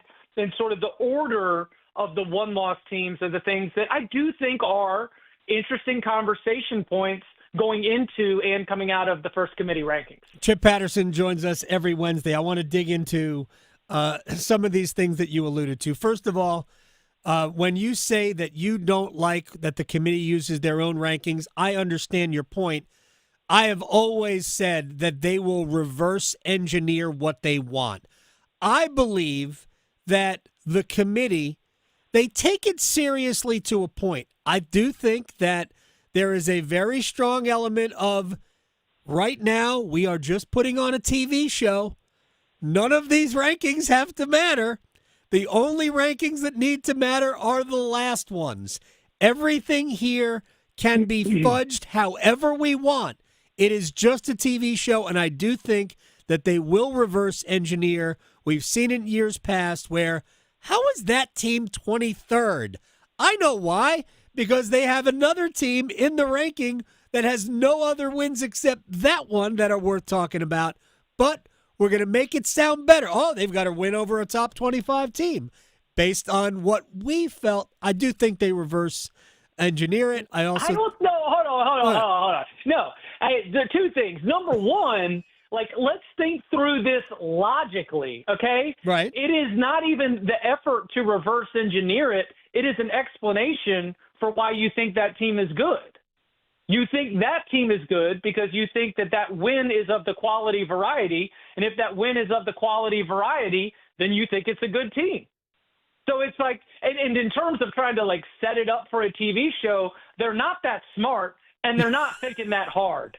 It's like, I do not believe in a lot of conspiracy theories because the biggest problem with conspiracy theories is the incompetence of human beings. I just if there's stuff that they can't explain, it's because they just didn't work hard on it. I promise they're not trying to rig this thing. Just to your point, early in this process, there are very, very low stakes for the selection committee. And so there is so I just don't think that.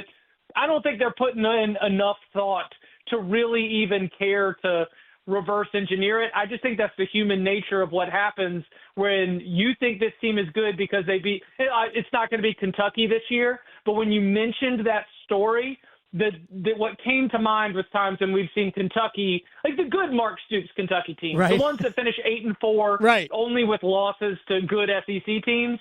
It's like those teams finish number 23 because the committee thinks that Georgia really got a quality win there. And even if Kentucky doesn't have any wins to justify being ahead of a team from another conference, because the committee has just decided that is a good team, then they make them the highest ranked 4-loss team in the country. So I do not think that it is that nefarious or that well thought out. I just think that's the human nature of analyzing resumes when, and I know this for a fact, they start at the top and they work their way down. Okay? Every single committee member fills out a 25. They Right. put together a consensus rankings. That creates pots of teams, pots that are about 4 to 6 teams, maybe 7. And they go through and they just work on these different groups, and they start at the top and they work their way down. So what will eventually happen is if you spent all this time at the top of the rankings really picking apart all these resumes, then the teams that are on those schedules are going to get preferential treatment when you're nearing the end of the process. Chip Patterson is joining us here on the Adam Gold Show. I still believe that they reverse engineer, but that's fine. And I'm not a conspiracy guy. I do think that they will create wild talking points like game control. I had never heard of game control. The only job of a team is to win. I had never heard of game control before until they brought it out like in the second, it was either the first or second edition of the college football playoff back when we only had 4 teams. Body clock. We hear about body clocks. We hear about good losses. Oh, they don't have any good losses. Well, they don't have any losses. So of course they don't have any good losses. And I will, I am a stickler for strength of schedule, and I contend that they don't care about it until it's a tiebreaker. That they don't care. Like, I'm not even debating Indiana. You know that now. I debated it last year. I'm not debating Indiana. They are good enough, and they've got good wins, so that's not even an issue. Last year, not really, but it didn't matter because they kicked the crap out of a lot of bad teams, and they did so consistently. Had it been another team from another league, I think we probably have an issue. But I don't believe they really care about strength of schedule. Have you ever sorted game control to look at what the rankings look like? No. Okay. It actually makes total sense. I cannot explain what goes into it, right? But if you go on how much are you in the lead for how long and at what point during games? Yeah, I mean, Ohio State's number 1. Sure. Indiana's number 2. Texas Tech is number 3, but Texas Tech has one close loss, and they've kicked the crap out of everybody else. Right. Oregon's got a loss that they didn't control the game very much, but they've also slanted the field against everybody else. It's one of those things where I agree with you. Game control should not be what you're grabbing a hold of when you're talking about these teams. I thought that NC State Athletic Director Boo Corrigan, while he got a lot of heat for what happened at the end with Florida State and Alabama, I thought during the process he was doing a lot more of the, you look at them, they've got a top 10 defense, they did this, that, or the other. It felt to me like he was conveying a little bit more of what was on the team sheet and the kind of talking points that were discussed. I know that they've got all the efficiencies on there. Yeah. I think it's SportsSource Analytics is the one that puts them together. But like I've told you before, it's so many green numbers and so many red numbers. It just comes down to how many green numbers do you have, and you just sort of slot these things and keep it moving. Chip Patterson is joining us here on the Adam Gold Show every Wednesday. All right, so in raw numbers, and because there's 2 different categories here. There's categories of are you legitimately in the hunt to win your conference, or are you legitimately in the hunt for an at-large bid?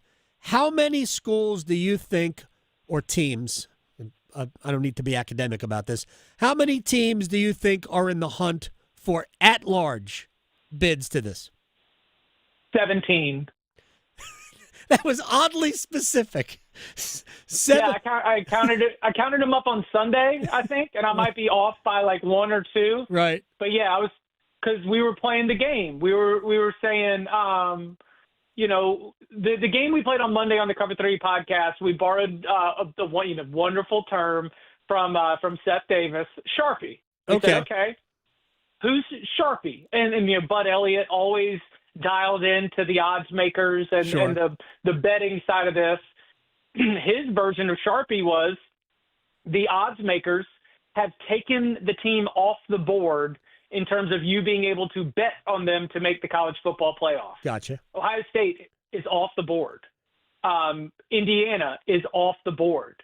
We started to look and we were like, okay, so is Alabama a Sharpie? No, Alabama's got some tough matchups left, right.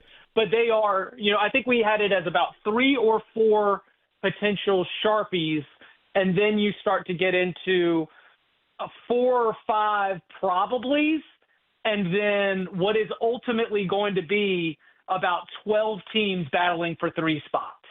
And some of that will sort itself out on the field, especially as a lot of those teams are all in the SEC. Yes. Some of that will sort itself out on the field as you've got a team like USC, which if USC runs the table, hands Oregon its second loss of the season, but finishes 10-2, then 10-2 Oregon, 10-2 USC could both be in the college football playoff alongside of Ohio State and Indiana. Now, who trusts Lincoln Riley on the road? Nobody.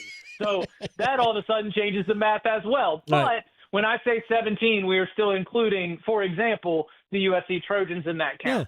Yeah. I mean, we should still be including Texas in that, right? Yes, absolutely. Yeah, I mean, they've still got 2 losses, and they've got opportunities left to be able to beat quality teams.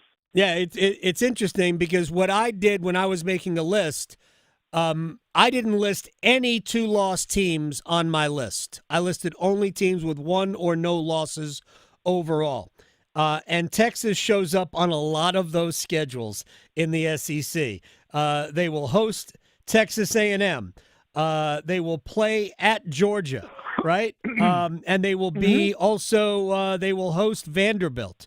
It is amazing. Vanderbilt is still very much in this for an at-large. Not to mention, there's probably not going to be any. I don't think there'll be any undefeated teams in the SEC, do you? Texas A&M could show up to Atlanta with a 12-0 record. Yeah, I mean, but it's to your point. Vanderbilt plays Texas and this Saturday and plays Tennessee at the end of the season. Tennessee and Oklahoma are probably in an elimination game this weekend, and they play Neyland Stadium on Saturday night. We were the one that we were debating is Ole Miss, because Ole Miss doesn't have a lot left, but Ole Miss is so nouveau riche in this world that I don't think anyone is ready to use the word Sharpie. But they get South Carolina, Florida, both at home, the Citadel a week off, and then the Egg Bowl. And trust me, there is nothing more, wouldn't it be hilarious, than Ole Miss losing the Egg Bowl with like everything in front of them. But at the same time, as long as their only loss on the season is to the Georgia Bulldogs in Athens by 8 points, when they show up to that Egg Bowl, I think they're a Sharpie for the college football playoff one way or another. So, even if they were to lose the Egg Bowl? Yes, I think at 10-2 I think even at 10-2, Ole Miss would still probably be in. Yeah, like I could make the argument that there will be a 3-loss SEC team as an at-large. I am on. I have you know me. I've said this for forever. I would be in favor of 0 automatic bids. Sure. I mean, 100%. If we said the 12 best teams in the country all came from the SEC, then that should be the playoff. In my view, actually, Dave Doran said this. During ACC football kickoff, I asked him a question about the playoff, and he said, he wants it bigger. He wanted, I think he was, and by the way, Manny Diaz is also in favor of like 24 teams. But Doran said, yeah, we shouldn't even have automatic bids. We should just have the best teams in it. And I mean, I'm totally on board with that, 100%. So I don't know how. Would you be in favor of that? No, not at all. I think that'd be disingenuous to the way that the whole structure is set up. If you're going to be going to try to sell the college football playoff as the college football playoff for the national championship at the FBS level, then I do think you need to provide access to the FBS. And the best avenue for that is through the top 5 conference champions qualification. Sure. And if you want to just line them up 1 through 12, that's fine, but go create your own super league and don't try to sell to the media partners that you're representing the whole country. I agree with I 100% agree with how you just phrased it, because that's ultimately what I think is going to happen down the road, that we're going to have a separation in FBS football. That I don't know but you're including all of those other schools in the pitch of how big and awesome the college football playoff is. And if those are not going to be schools that are ever included without even any kind of realistic path, not to win a national championship, but just even to have a seat at the table, right? Then I think that's disingenuous to what the executive director of the college football playoff, what the college football playoff power brokers are trying to say. Like the messages that they are sending in terms of inclusion would fall incredibly flat if they lined them up 1 through 12, because if they lined them up 1 through 12, it would just be an SEC Big Ten invitational with one ACC team involved every year. Right. By the way, are you suggesting, Chip Patterson, that there is nothing disingenuous that ever comes out of the college football playoff, those people? I'm talking about the contract that is written, I know, I get the contract that is written and the social contract with college football fans. I'm sorry. So Danny caught a lot of heat from this, and he doubled down on it today. He said, "You know what? I don't think we need a spot for the group of 6. We don't need that extra conference champion spot. Like they can go do their own playoff." But man, I think that even some of these conversations have been coaches that have been on your program, and time will tell. Sentiments and opinions could change, but I've heard a lot of coaches from the Sun Belt, from the Mountain West, from the Americans, certainly, where you would argue they've got sort of the best pass. I've heard a lot of those coaches talk about how the expanded playoff has given a message that they can give to that locker room. Yeah, no, it has been better for them. Yeah, it's not like, hey guys, we can get bowl eligible and go to Shreveport. Exactly. It's like, hey, you win this conference, you take care of business, then we can get a seat at the table. And then who knows what happens? Let's roll the balls out and let's actually go and decide it on the field. Like that as a motivating factor for those programs. I might be Pollyanna head in the sand in this, and certainly some of my colleagues think I am, but I think that is still a motivating factor that's worth preserving. No, I brought that up, when we've talked to Dowell Loggins or, before him, Sean Clark, R.I.P. obviously. R.I.P. When I've talked to, when I talked to Mike Houston when he was at ECU, because I brought that up to them, that it's great. Somebody in Group of 5 is going to be that team. And for why not App? Why not? I mean, obviously ECU still growing, and App certainly hasn't been at that level the last few years, but why not? And they can absolutely sell that in recruiting, in the portal. You can do all of that. So it has been good for them. My prediction is that will ultimately go away when we have a separation, because I think we will. Let me ask you a couple of other things, then we'll let Chip Patterson go. Because we have some fired coaches, a lot of them now. Brian Kelly Let's be honest. The beginning of the end was the fake Southern accent, right? At the basketball game, he was never going to recover from that. Never mind. The more I think that the fake Southern accent was obviously very funny, but it might be a little bit deeper than that in that he did not have he did not allow himself to be a small part of something that's very big. And what's really big is the culture of that football program in the state of Louisiana.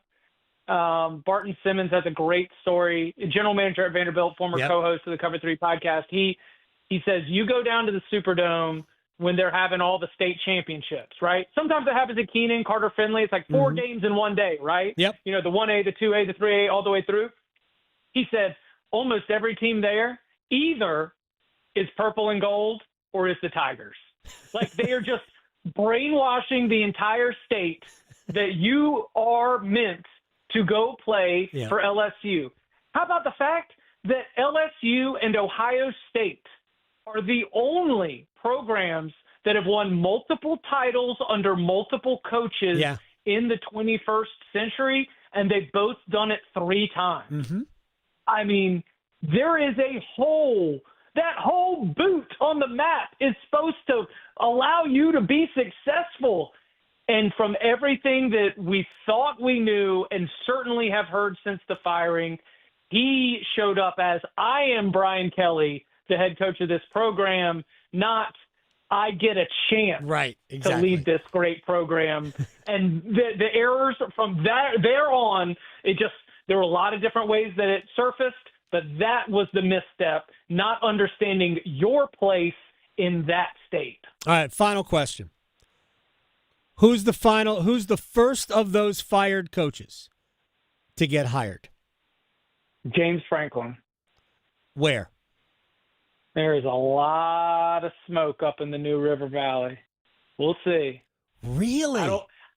I don't know if that's just because he's available and they've been motivated, and I don't know if he's just getting the conversation started, knowing that some other pieces will be going. But I don't know. See, and here's the problem. Because I am not an insider, I want this to be very clear. Sure. Are very good insiders to work very hard to be insiders, and I really don't engage in the information trading in the way that an insider really has to in order to do their job at the highest level. But that is one where I hear it, and I'm like, man, that would be so great for Virginia Tech. Man, I almost want it. I feel like I'm trying to speak it into existence because he could. I mean, obviously experience at Maryland, right? Yeah. And he recruited the state of Virginia as Penn State's head coach, and you would be dealing with similar passion without the same expectations. They just would need somebody to lead them out of the darkness, and man, I think he would do a great job at that. But if other jobs come calling, I would put other jobs higher on a rankings list. Yeah. And this just might be the conversations that are happening right now. So we'll see. That would be absolutely tremendous. Chip Patterson, speaking of tremendous, at @Chip_Patterson. My man, I'll talk to you soon. Sounds good. Y'all be well. Chip Patterson here on the Adam Gold Show. Boy, that got me a little warm thinking about that.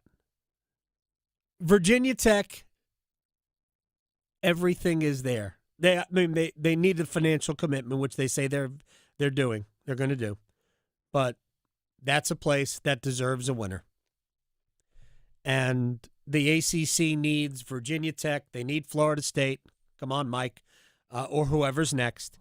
They need Clemson. They need the football schools to be good. And then whatever you get out of the rest is kind of gravy. But they need the football schools to be good. All right, we'll break. We'll come back. We'll stretch. We'll place bets. I am already locked. Yes. Oh, wow. Oh, yeah. Feeling good about it? Oh, what? Next. delivering more hits than the Canes forecheck. Shoots, he scores! The Adam Gold Show on the North Carolina Sports Network. Adam Gold here from my friends at FanDuel, America's #1 sports book, and it still feels like it's brand new. The NBA just started, and you're home for live betting on the NBA, FanDuel. Now's the best time to join. Why? Because FanDuel is giving new customers $300 in bonus bets if your first $5 bet wins. That's right. Play with FanDuel's money. So pick something easy, like a Victor Wembanyama dunk. I don't know if you can bet on that, but that's easy. And then play with FanDuel's money. FanDuel.com/AGS. FanDuel.com/AGS. Sign up today. Official sports betting partner of the NBA. 21 and over and present in North Carolina. First online real money wager only. $5 first deposit required. Bonuses issued as non-withdrawable bonus bets, which expire 7 days after receipt. Restrictions apply. See terms at sportsbook.fanduel.com. Gambling problem? Call 877-718-5543 or visit morethanagame.nc.gov. At North Carolina Farm Bureau Insurance, you're more than a policy. You're family. With offices in every county, we're close by when it matters most. Our local agents customize coverage to fit your life. And our award-winning claims team delivers fast, quality repairs. It's no surprise Forbes ranked us the #1 auto insurer in America. North Carolina Farm Bureau Insurance. Helping you is what we do best. You don't need a 4-year degree to have a rewarding career that makes a difference in people's lives every day. As a public power line worker, you'll build and maintain a locally owned and operated electric system to keep the lights on in your community. 4 months in a community college program provides the training you need to begin your career as an apprentice line worker in public power. And being a local government employee in North Carolina comes with excellent benefits. To learn more about line worker and other public power careers, visit electricities.com. For North Carolina high school seniors, the countdown to college is on. And at CFNC, we've got all the resources and information needed to get you on campus next year. Take College Application Week, for example. Did you know you can apply for free at many North Carolina colleges from October 20th through October 26th? Sure can. Don't miss the opportunity to save some money applying to college. And for more help, visit cfnc.org/C2C. The North Carolina Healthcare Association invites you to listen to this month's podcast, Conversations on the State of Healthcare. We learn about an exciting new health initiative in Wake County called Precisely You, which uses DNA to transform the way we approach health. The goal is simple but powerful. Help people prevent disease, detect it earlier, and improve health outcomes. Wakia Ellis is Vice President of Nursing for WakeMed Raleigh campus. With Precisely You, we're looking directly at each individual's DNA. That lets us identify personal genetic risks for diseases like hereditary breast and ovarian cancer, colorectal cancer, and even heart disease that might be linked to high cholesterol. You can learn more and join our latest Conversations on the State of Healthcare wherever you listen to your favorite podcasts, and find out more by visiting nchealthcare.org. North Carolina ranks second in the nation in potential agricultural land lost by the year 2040. The NC Forever Farms program supports the preservation of family farms through permanent agricultural conservation easements and has received a record number of applications for 3 straight years. Landowners interested in preserving their working farm through the Farmland Preservation Division of the North Carolina Department of Agriculture and Consumer Services can learn more by visiting ncadfp.org. One Adam Gold. One Adam Gold. Person in front of me in line had a box of wine. Oh, yeah. I feel that person. If you were buying boxed wine on a Friday, that thing is open right now. In the car. Yeah. I don't even need it to cool down. She jammed a big straw right through the top of the box yeah. in Went the car. to the gas station to get a cup of ice. Like, they don't even care. The Adam Gold Show.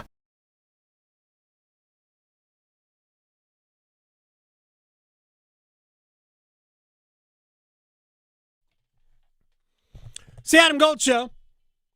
I'm Adam Gold, Victoria producing the program. John Manuel, former big league scout, baseball historian will join us next hour. We'll talk about World Series Game 4, Game 5. And since the pitching matchup is the same as Game 1, we'll make references to Game 1 as well, I'm sure. John Manuel coming up next hour, about 30 minutes from right now. We're going to do the wall of sound, and we are going to place bets. And I am not screwing this up. No. You know what happened Monday, right? 2 touchdowns. Oh, yes. I said 2 touchdowns. Kareem Hunt. Yes. Did I do it? Nope. It was plus 4,000. Hate that. Lighting money on fire. Not really, but imaginary money. Imaginary. Yeah, exactly. But I did help people. Yes. And that's all we're here for. Yes. We're here to help. Exactly. Oh, I can't wait to do Hobag tomorrow. Oh, yeah. I know. People are interested in it's getting more difficult now. Well, it should. Yeah. That pool lost more than half last week. Yeah, well. We're down to about 2,000 people left. Last week was kind of dumb. So the spreads were like, it was like complete blowouts for more than half of the teams. Yep. And there are many options. I think this is going to be an easier week, depending on what you've got left. Mm-hmm. Yeah. But I think this week is potentially going to be an easier week for a lot of teams, for a lot of people. Of course, when you think so. Nah, that's when it gets you. It's when the National Football League reminds you what it is. Hey, guess what? All right. Let's stretch.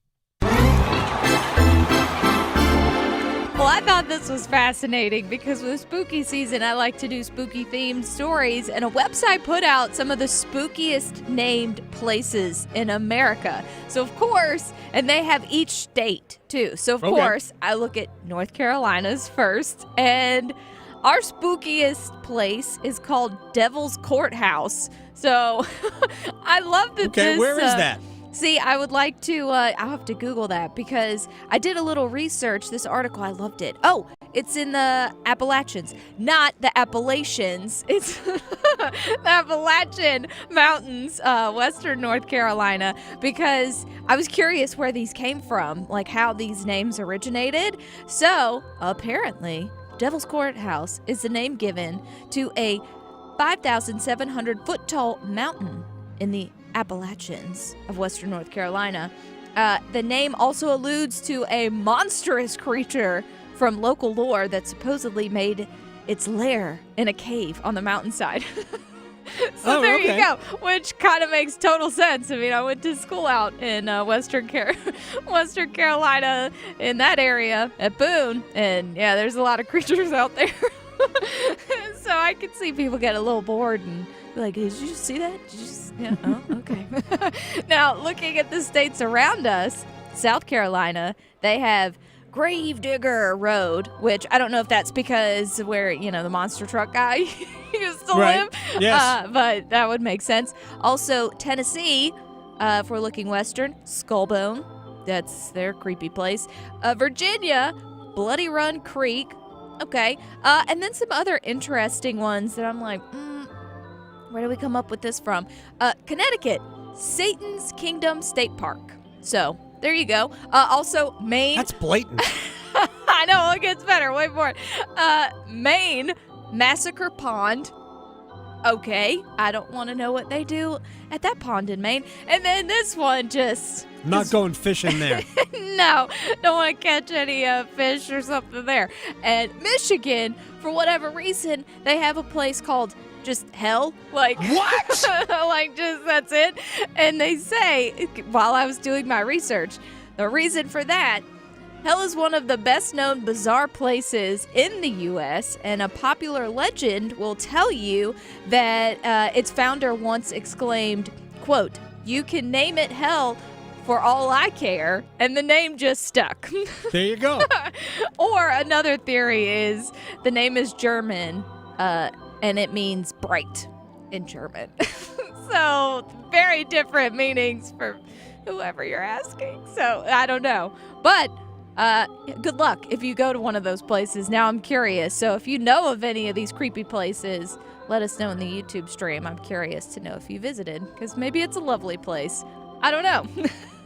But I am not going to Massacre Pond. That's for sure. However, one thing it is really fun to visit, is making good bets. Place your bets. Place your bets. Here we are. I bet you slice into the woods $100. Gambling is illegal at Bushwood, sir, and I never slide. Okay, you can owe me. I owe you one. So it was a bad night yesterday. Yeah, I didn't do too great yesterday. Charlotte FC lost, so all of those wagers stunk.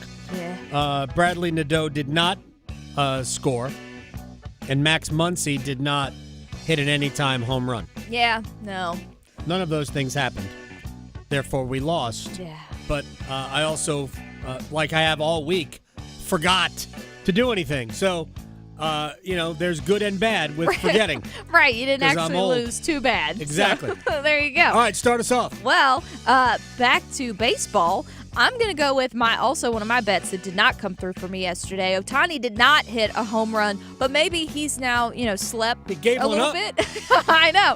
Maybe he actually got some sleep and will hit one tonight. So give me Ohtani, anytime home run hitter, plus 165. All right, I like it. That seems like reasonable. Yeah. All right, we're going to start on the ice. There's, I think, one game in the NHL tonight. It's Toronto at Columbus. Well, everybody played yesterday. Yes, they did. So it was the Frozen Frenzy deal. Anyway, we're just going to give you 2 anytime goal scorers. Do with it what you want.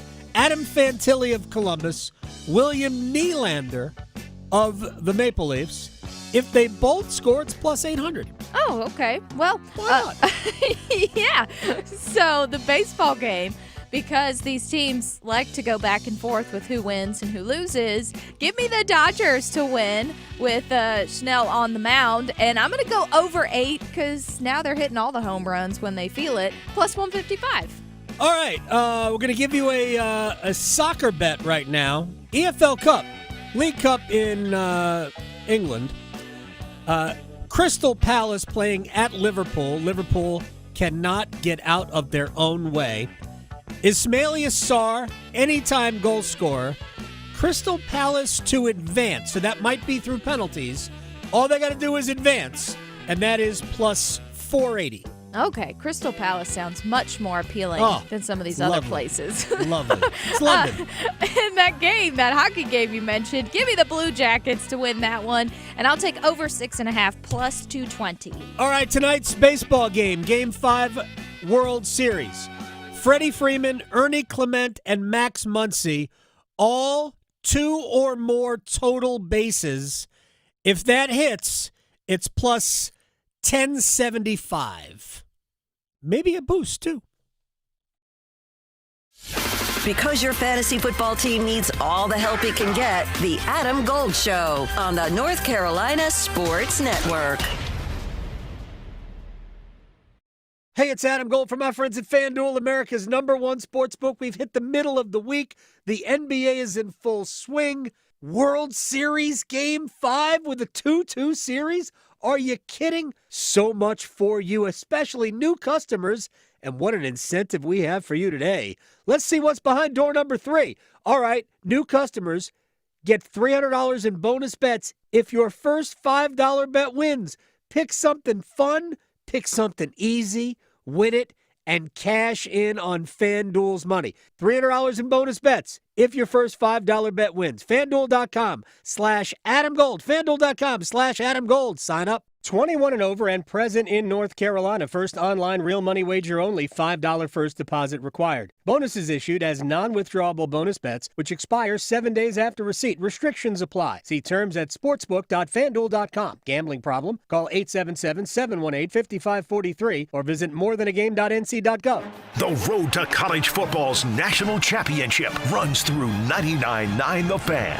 The ACC, the SEC, the biggest matchups will be found here. KC Concepcion, 25-15 down the right sideline, touchdown. Texas A&M, punt return for touchdown for Concepcion. College football on The Fan is powered by Wake Med, Roofworks, and Wilkinson Chevrolet Cadillac GMC in Sanford.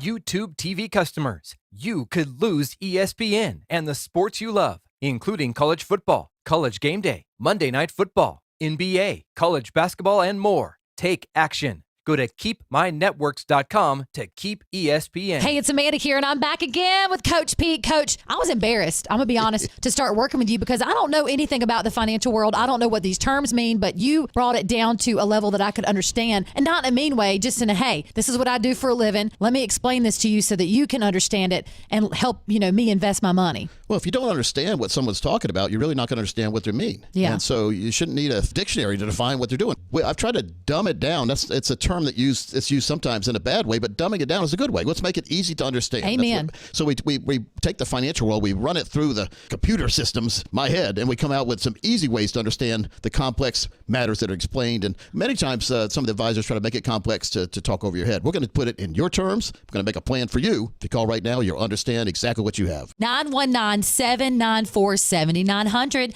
919-794-7900. Amanda Daughtry is a paid spokesperson. Investment advisory services offered by Capital Financial Advisory Group, a North Carolina registered investment advisor. Atlantic Spas and Billiards wants to invite you to our newly remodeled showroom on Glenwood Avenue in Raleigh. More Tilo saunas for both inside and outside on display. Special pricing on hot spring and Caldera hot tubs through the end of October. A larger game table selection and a full dart and billiard cue pro shop. Great selection of Kamado Joe GMG pellet grills on sale now. This new showroom will knock your socks off. Atlantic Spas and Billiards, 8721 Glenwood Avenue and Market Street, Wilmington. AtlanticSBNC.com. Rain-X wipers are the #1 wiper blades in America.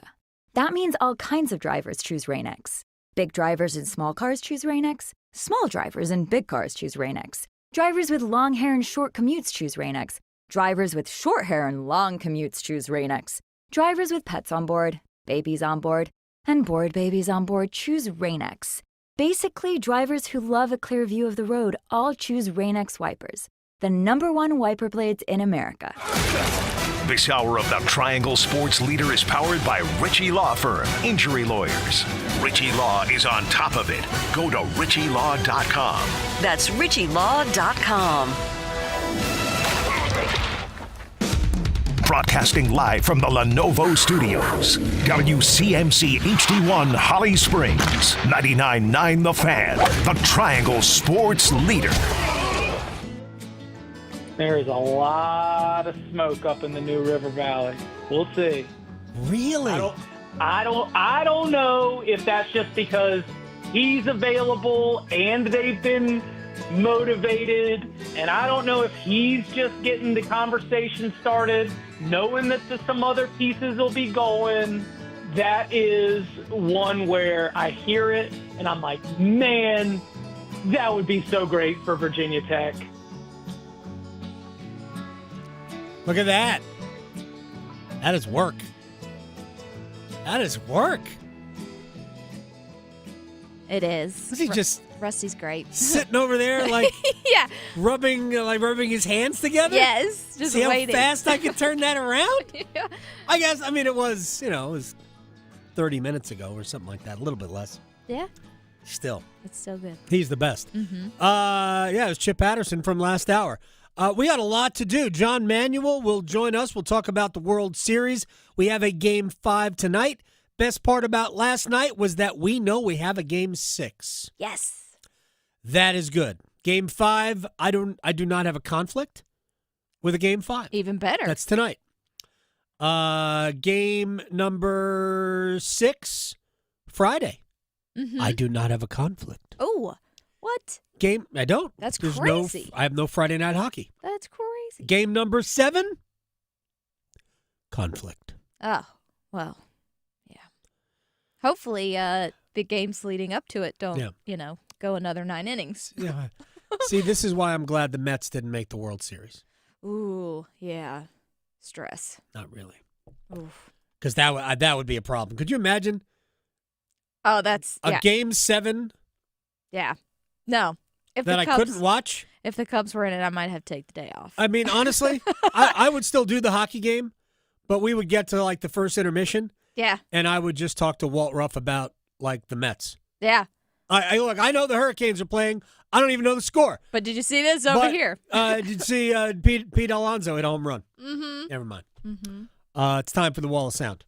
The Wall of Sound is a function of this studio.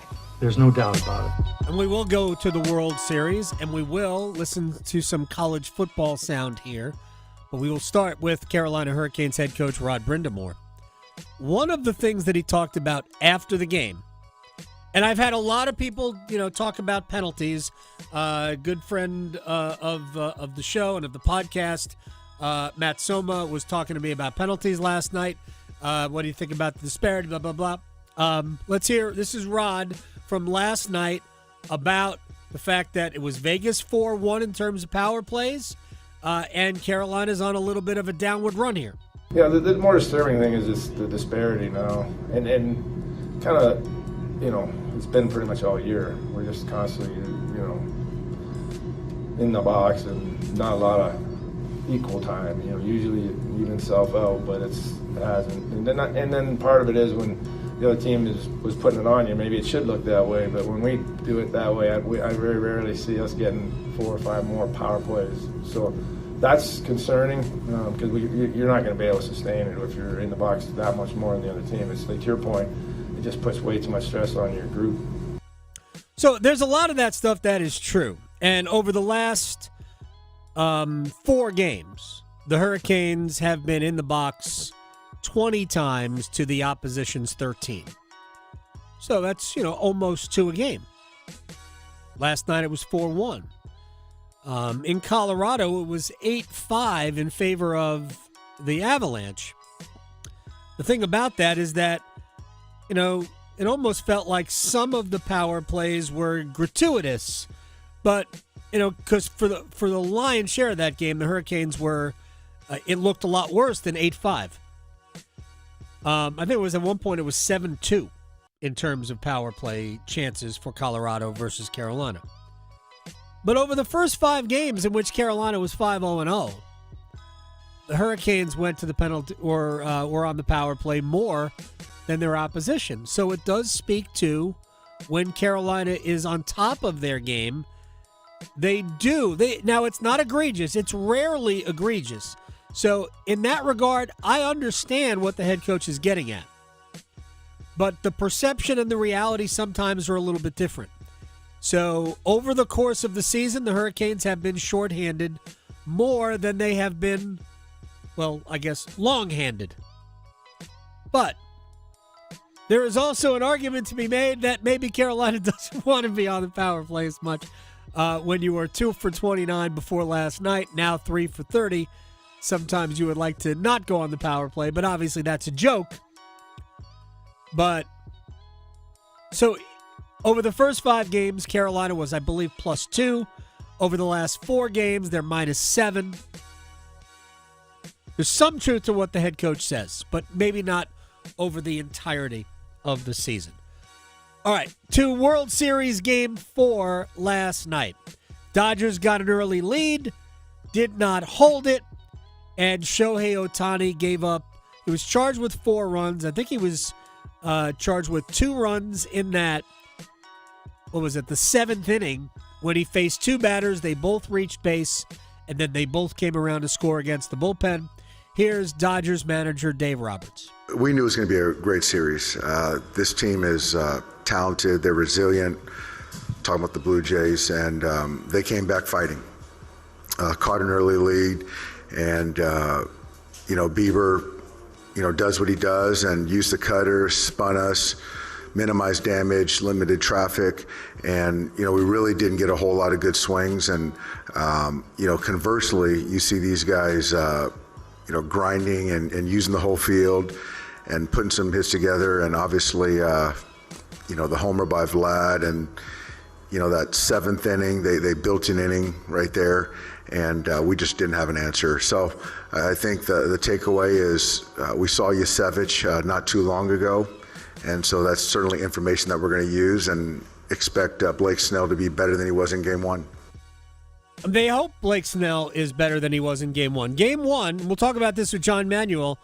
I felt the most important inning for Toronto in Game 1 against Snell was the first inning, because they really drove his pitch count up, and I think they made him work harder than he wanted to.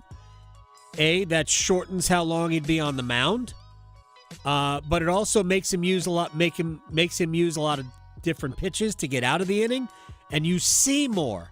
And I think it helped them against Snell, not just to get him out of the game. It helped them have success against Snell. And by the same token, I thought that Trey Savage giving the Blue Jays the fourth inning, because he was not good in the second and third, but just giving Toronto the fourth inning, 3 more outs, I thought was absolutely critical. All right, Blue Jays manager John Schneider, as Toronto guaranteed, to go home back to Toronto for Game 6, and how they feel going into tonight. Really good. I feel really good about this team every night. You know what I mean? It's hard to play 18 innings and come back and kind of flip the narrative against a very talented team and a very talented individual and Shohei Ohtani on the mound. I feel really good about just us, focusing on tomorrow's game. And Trey, I think, has been someone that's kind of come into our environment and he understands kind of how we go about it. So I don't want him to think, he has to do anything other than what we expect him to do. And it's going to take all 26 again tomorrow, but I feel really comfortable and confident with him on the mound, and tomorrow presents a new challenge against Blake Snell again. Even though they've got a superstar in Vladimir Guerrero Jr., the cool thing about this Blue Jays team, and they don't have, fully operational Bo Bichette, but the really cool thing about this Blue Jays team is, they have very good starting pitching. It's not what the Dodgers is. Very good starting pitching and a good bullpen, not a great bullpen. It's that their mindset is very much a grinded out type of a team. And those, if you looked at the type of batters that give great pitchers, especially strikeout pitchers, the type of hitters that give those pitchers a lot of trouble are generally the guys that just put the ball in play. Not home run hitters, but the guys who just scrap at the plate. And even their superstar, Vladimir Guerrero Jr., doesn't strike out a lot. It's a difficult lineup to blow through. Yeah. So it gives them maybe more of a chance than you would see from another, upstart type of a team, because, they finished last year. Seriously. Blue Jays. Last. It's a big 180. 2 wins away from Champagne. All right, speaking of champagne. More champagne. I have no idea. Right, exactly. A 4th round of champagne. Actually, probably a 5th. Yeah. Bill Belichick, still the head coach at North Carolina. And he is. That's a fact. No champagne. No champagne. Well, who knows? Yeah. Depends on what Jordan wants. Right, true. It could, for all we know, it could be, Asti Spumante. Belichick using the coaching mantra to a T here. You start all over every week. We a couple weeks ago after Cal game, you look at that game and you start all over again on Virginia, and now we start all over again on Syracuse, and we'll do the same thing next week. So each week's its own week. It's all a whole new preparation cycle. Everything's different. Players are different. Scheme's different. The environment, the atmosphere is different. So it's every week's its own entity. So that's where we are. And we do the same thing every week. That's all we've been doing every week this year, and I don't see how that can change because each week's so different. Everything's different, but we do the same thing. What did I miss? No sense. No. It does. But yeah, it's just so unlike everybody in college is used to. Mm-hmm. Then we talk about, he's talked about the team getting better, right? He sees the improvement. All right, Bill, go. Progress comes in small increments. You don't go from base camp to the top of the mountain, in 15 minutes. It just doesn't happen that way. You, day by day, improve, correct, improve, do it again, gain confidence, gain consistency, gain a higher level of execution in your fundamentals, your communication, and so forth. And that's a process that just happens every single day if it's done right. It happens in the meeting rooms. It happens in film study. It happens in walkthroughs. It happens on the practice field. It happens in individual drills before you even get to putting the whole team together. And if you keep doing those things and keep improving in those areas, then gradually you'll see improved performance. All right, base camp to the top of the mountain. Let's just use Everest. How long do you think it would take, Victoria, to get from base camp to the top of Everest? It's going to take decades for him with his 100% working plan. 40 days. That's what they say. Yeah. That's the estimate. Okay. We'll ask Sir Edmund Hillary how that went. I have no idea. All right, a couple of more college football things. Our friend Paul Feinbaum, not our friend, but from ESPN, LSU needs a coach. What about Nick Saban again? It's actually a very legitimate question for this reason. Nick Saban was the coach at LSU. He won the national championship there in 2003. And Saban left in 2005 to go to the Dolphins. Wayne Huizenga offered him this deal. And in many ways, he always regretted it. While Alabama was where he made his mark, it was only 6 national championships. Yes. There was this gravitational pull about Baton Rouge. His family loved it. And it probably is the only place that could get a conversation with Nick Saban. So let's go ahead and finish this. What would it take to get Nick Saban to leave the game day set, sitting next to McAfee every Saturday, to go to LSU? It would take more than he made at Alabama, which was about $10 or $11 million. But if they came up with a package, Rich, I think you could literally fill in the number. Do I think Saban would think about it for a minute? Yes, I do. Wow, that'd be fun. I wouldn't hate Nick Saban back in coaching. All right. Lane Kiffin, does he stay at Ole Miss, Paul?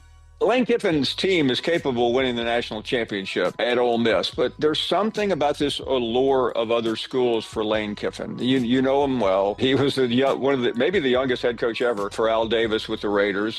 He's already been the head coach at Southern Cal, where he was fired on the tarmac 12 years ago. And while he has turned down a number of jobs to stay in Oxford, which is one of the greatest college towns of all time, Rich. I mean, there's nothing quite like going to a football game at the Grove, where the white tablecloths and the china is more expensive than the buyout sometimes of the coach at the school. But I just sense that he looks at LSU, he looks at Florida, another opening, and he's just a kid again, and he wants to try something new. So that's why I think most of us look at Lane as somebody who could be a wanderer and could take one of those 2 jobs. I mean, they're also 2 of the best jobs in college football. And Ole Miss is a good job, too, but it's not on the level of Florida or LSU. All right, when we come back, it is time to dig into Game 4, look ahead to Game 5, even look back at Game 1. John Manuel will join us to do that. The World Series talk, next. His Zamboni is bigger than yours. The Adam Gold Show on the North Carolina Sports Network. Listen every afternoon for The Drive with Tim Donnelly. The Panthers can't deny who they are. First overall pick at quarterback, 2 first-round pick wide receivers. They're going to be high-flying. Except, now that this little winning streak they're on has taken place, they've won 3 of their last 4. How are they doing it? They're running the football, and they're stopping the run. The same thing it always was, the same thing it always will be.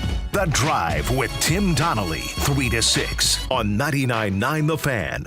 If you or anyone you care about is facing a family legal matter, call Cordell & Cordell today at 1-855-GET-LEGAL or visit CordellCordell.com to schedule your consultation. There's a lot on the line in divorce. This is Joe Cordell of Cordell & Cordell, the largest family law firm in the country, with over 35 years of helping clients navigate divorce. But being big doesn't mean less personal or less local.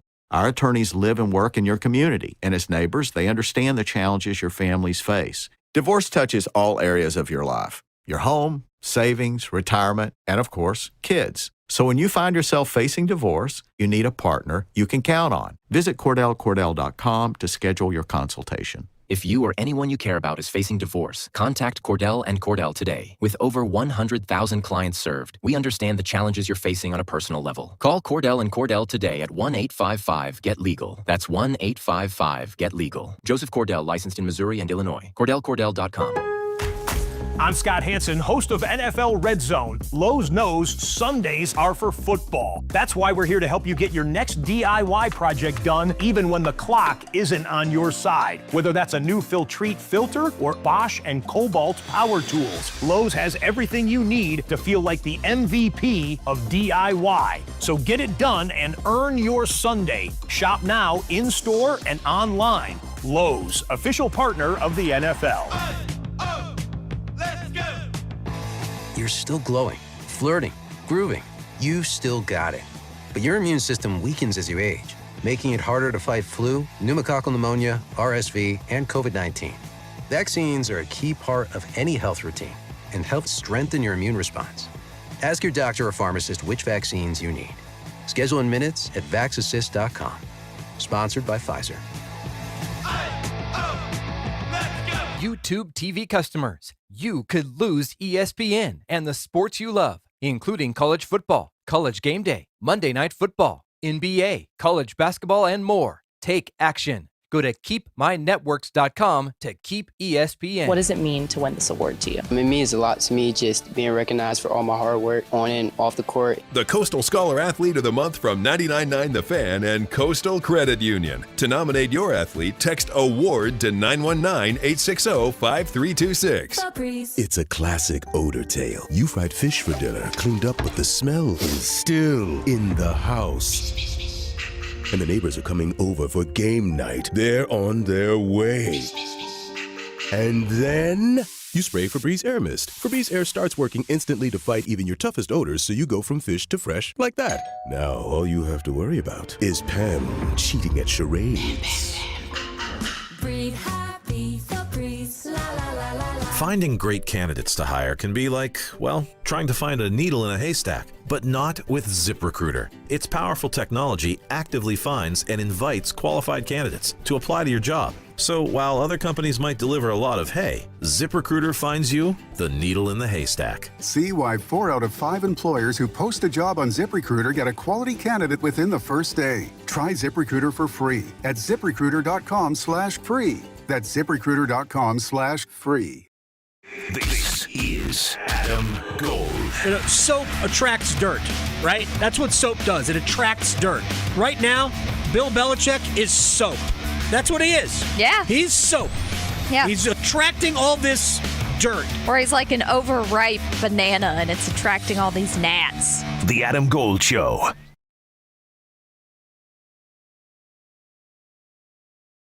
I never would have thought before last night that we would know that we were going to have a Game 6. There was always the possibility because the Dodgers couldn't sew it up last night. But in fact, the Toronto Blue Jays evened the score, even against the alien himself. And I don't mean that in any way other than I'm not sure that he is like he's really a creature out of Men in Black, Shohei Ohtani. But he was human last night. John Manuel, my friend, baseball historian, raconteur, all of that. Sir, he bleeds. He actually bleeds. Isn't that Shakespeare? If I've cut, do I not bleed? That is very true. I appreciate you working in Shakespeare. What do you think the reason for it was? I know he took an IV, Shohei Ohtani. He played all 18 innings. I mean, the last of it didn't really exert himself much. He was intentionally walked essentially 5 times, but he had to stand there on the bases, and he was out there for 6.5 hours. So I don't know. He hit 2 home runs and 2 doubles and ran the bases there. But was it fatigue from the night before? Is it, hey, he's a human being like everybody else? What do you think? I think he gave up a home run to another freak, Adam. He did? Vlad Guerrero Jr. I mean, another total freak. You just to have seen that guy's bat speed in person a few times, it's kind of hard to comprehend how much harder he swings the bat and how much faster he swings the bat than most guys. So he gave up a home run to another total freak, and then he pitched great but I think the Dodgers' issues are what got him. Dave Roberts has to push him. And so he tried to get one more inning out of him. The Blue Jays, with a taxed bullpen, they got as much as they could expect out of Bieber. He goes 5 1/3, but goes into the 6th. And, the Dodgers let Ohtani keep going. And I just thought he just got gassed. And it's amazing in today's game, when a guy loses it as a starter or a reliever, it's like Carl Lewis singing at the Meadowlands in the early 90s. It's the Rockets' Red Glare. It's the Rockets. Red Glare. I mean, it just Rockets left, right, and center. There's no soft contact. Everyone swings hard. Right. When you lose it as a pitcher, everybody in the building knows. And that's what happened. Ernie Clement roped one off the wall. So we all knew you go to the bullpen, and then everybody in the building but Dave Roberts knows that his worst option is Blake Trinan. But hey, thanks to Blake Trinan for coming in. Well, we'll talk about Blake in a minute, and we'll talk about Anthony Banda in a minute too. No shade thrown on Ernie Clement here. He has been a very Rochester's finest. Oh my gosh, he has been a very popular FanDuel selection. 2 or more base hits. He has been a hit machine in the postseason, so we will have no shade on the former Virginia Cavalier, correct? Yeah, absolutely. All right. I love that guy. So let me get to the Dodgers pitching issues. They've got incredible starting pitching, and we saw Yamamoto throw a complete game. We saw Blake Snell in the previous series should have thrown a complete game, but for whatever reason, Dave Roberts didn't. And he put the game in jeopardy by going to a bullpen that is good, but it's certainly not. If you made a list of the Dodgers' strengths, I don't believe we would list bullpen in the top 3 or 4 elements, right? So no question. And then he goes to Banda right out of the gate. Now he asked Ohtani, or somebody asked Ohtani, can you give? I think it was Mark Pryor, the pitching coach, asked Ohtani, how much more can you go? And Ohtani went 3 innings. He said this after the 6th inning when the Dodgers still had the lead. Right. And the problem there is maybe that's ego. Maybe that's, Yamamoto went the distance and he was amazing. And so, I can give you another inning, especially coming off of yesterday where they had 18 innings to cover. And he goes to Banda, and Banda did not have it again. This is the second time.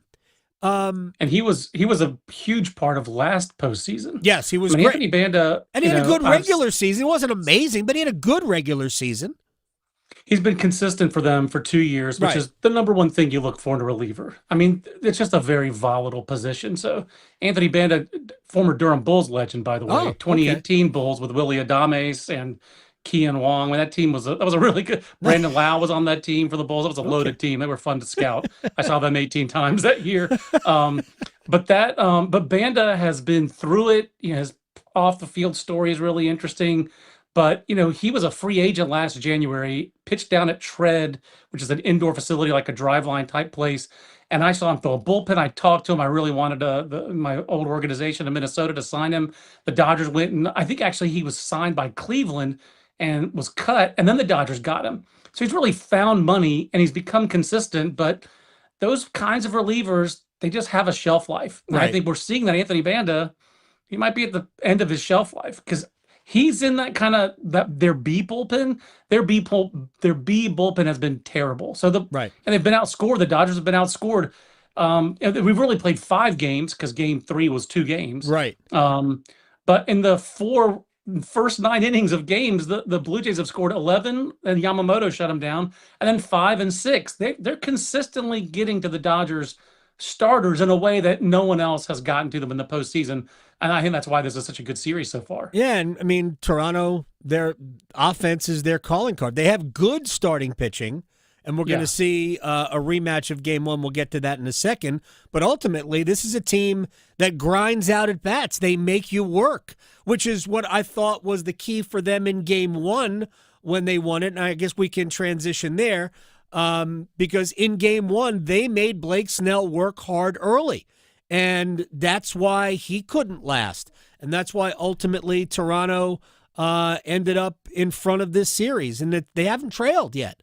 I'm sorry, they did. They lost games 2 and 3. So being down 2-1 is definitely trailing in the series. They're working. No, they're working from ahead in most of these games. They've really been. It has not been like just a counterpuncher. They've been right there. Right. I mean, like, this hasn't looked one-sided. Like, the only other time in the postseason a Dodgers series hasn't looked one-sided was Philadelphia kind of was with them in a couple of those games. Obviously, 1-1, and they hit Kershaw hard. They had the early lead on Ohtani in game 1, but otherwise, LA's looked like a juggernaut. That has not been the case against Toronto. All right, let me add, before we get to the pitching matchup tonight, I want to just go back to one thing from game number 3. Because Toronto's manager, was it Brian Schneider? Did I get his name right? I think it's John. John Schneider, one of the two. They were giving him a hard time for allowing Ohtani to swing the bat in the 7th inning.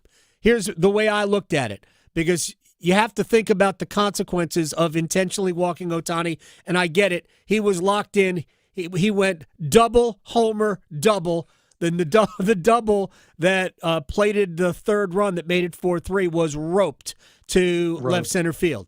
So I get the idea of intentionally walking him with the bases empty. But with 1 out, even if you get Mookie Betts, it's not going to be a double play, and Betts has not swung the bat well at all. I get it. But you are bringing Freddie Freeman, who, last I checked, is also awesome. And if you bring Freddie Freeman to the plate in a game that you lead, you are asking to lose. And that, to me, is where I would not have I thought the right decision was, okay, if he goes yard, we're just tied. And I thought that was the right decision to do that then. And then after that, once you're tied, you never want to let him swing the bat. So I thought the rest of the game was done properly. But how did you process that strategy? No, I'm with you. And, Sir Anthony Dominguez is, a young veteran with elite stuff. I mean, it's huge stuff. I think Jim Palmer actually had the tweet. I don't know if you saw this, because he pitched for Baltimore for I didn't know that. Around one season. And Jim Palmer tweeted, Sir Anthony Dominguez has amazing stuff. It's a shame no one has ever taught him how to pitch. Oh, wow. And I'm not going to improve on that. So I'm going to quote Jim Palmer. I'm going to point to the passer, Dean Smith style. Very nice. And just say, that says it all. Like, you just don't go middle 98 against Shohei Ohtani and get away with it. And the thing is, you definitely don't in this postseason. He's been all over. He's had some big strikeout runs. He's had some slumps. But if you make a mistake, it's leaving the yard. Yeah. I mean, this guy lives for these moments. And I just almost feel like we're steamrolling toward a game 7 that's going to be like 2023 WBC Redux instead of Trout versus Ohtani. What if we get Vlad Jr. against Ohtani, like in a crucial situation in game 7, Ohtani out of the bullpen in a late game? And, in the first inning, Ohtani threw down the gauntlet last night, struck out Guerrero on 3 pitches. But then he got because Vlad Jr. hit the 2-run homer. These guys, that's what the money's for. This is $1.2 billion in contracts. And you see why. These guys are different beasts from everyone else. So it's breathtaking in some ways to watch. It has been an extremely entertaining series. Oh, there's no doubt. I mean, I think game number 3, even the half that I saw. Saw the good half. It slowed down, and I know exactly when I fell asleep. Because when Sasaki was coming in out of the bullpen, that's it. I didn't see him throw pitch 1. I saw was it Dreyer leave? I saw him, and I was done. I fell asleep, and I missed the next 10 innings of that game. You were like everyone else. You thought when Kershaw came in, it was over, but in the other way. So look, I honestly. It's been a great series. The television ratings, when you combine Canada and the U.S., prove that out. More than 20 million people have watched, all of these games, and it's going to get bigger. Historically, these things always get larger, the audience. I want to go back to game 1 because this is the matchup we're going to see tonight. And I can't help but think, John Manuel, that Trey Yesavage going that 4th inning, when he clearly didn't have – first inning, he looked like he had good stuff, and it was the first time he had ever worked on regular rest, 4 days rest, and it's going to be the same way tonight. But to me, Getting the fourth inning and getting through that inning was as big an inning as Toronto has had on the mound this entire series. It's just so big for them because the less you use the bullpen, the better for both these teams. But also for him, his signature pitch is the split. Right. The things that set him apart are his physicality, the high release point, which is unusual. He's got firm stuff, but the split is the separator pitch. And he threw, 10 or 11 in game one? And I think that rest and that different, just a different routine was a part of that, because a split can really be a feel pitch. But now he's done it once, and he's also shown to himself, I can get outs and I can survive without, being perfect. So I think there's an advantage for the Dodgers in that they're at home, so you have the traject machine. If people don't know what that is, that's basically a pitching machine simulator that's more advanced than you think. So, Okay. just when you can't, it basically has a screen that simulates the pitcher's delivery, and you can time it up better than you ever could before. So, but you can't take that machine with you on the road. That's a home advantage. So, the Dodgers are facing him a second time. They've seen him, and they have the traject. So that's an advantage for them. But the advantage for you Savage is now I've done this before. Right. Now I've been in this environment, and now I know how to deal with it. So, it really does set up really well. The advantage, the other advantage for the Dodgers is Blake Snell had just been so good the last few years. Yeah. I just don't see him being that imprecise a second time. And he had 11 days of rest, and sometimes too much rest correlates with a lack of command. And I think he's going to be a little bit more locked in. But he also should be shamed because Yamamoto went to the bullpen to pitch on 1 day's rest, wanted to pitch the 19th inning, and that should have been Blake Snell. So if he's picked up on any of Japanese culture, he's got a little shame from Yamamoto going out to the bullpen where Roki Sasaki walks past Sasaki in the dugout, and Sasaki looks at the camera and goes, "For real?"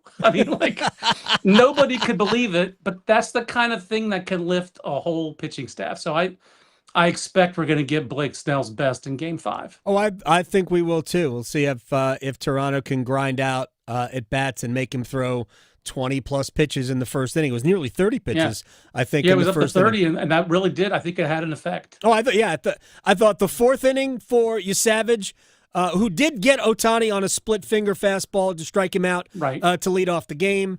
I thought the fourth inning for Savage and the first inning, Toronto's at-bats against Blake Snell, were two of the biggest factors in that game one. All right, John Manuel, my friend, baseball historian, I appreciate you, and we will check in again soon. I can't wait. We're going to have a Game 6, and I am looking forward to it. Of course, I will have a conflict. I'll have a conflict. No, I won't have a conflict. Yeah, I will have a conflict tonight. I don't know. Friday is Game 6, right? I believe that's the Friday. case. I think we're going to have a Game 7, too. I will have a hockey conflict for Game 7. I will have no hockey conflict for Game 6. John Manuel, thank you so much. I appreciate your time. Thank you. So, I'm just trying to go through this. I have no conflict tonight for Game 5. No hockey game tonight. Yes. Hockey game tomorrow, no baseball. Right. No hockey game Friday, Game 6. Game 7, hockey. Yeah. So what I need is for the Blue Jays to win tonight and Friday. I see. Yeah. So there's no gaps. So I don't have to worry about Game 7. Don't you hate when that happens? It won't bother me if the Dodgers win the World Series. It won't. Yeah. But here's what I'm trying to head off, even though it really doesn't matter. Well, of course the Dodgers won the World Series. Mm-hmm. They spent $16 zillion on their team. Right. They did. And Ohtani's an alien. They did. We are, and well, he is. The Dodgers have spent a ton of money. And the Dodgers have means that other teams do not have. There's a couple that could spend with the Dodgers. The Yankees could spend with the Dodgers if they wanted. No other team probably could. But it doesn't guarantee you anything. It guarantees you good players. But all we want is for teams to have a chance. And my argument against the salary cap people is that the teams who claim they cannot compete are lying. That's my argument. They are not competing because they choose to not compete. And that should never be rewarded by limiting something else, limiting another team for wanting to compete, for wanting to win. And that is my problem with a salary cap. Here's the other thing there's two things about labor disputes.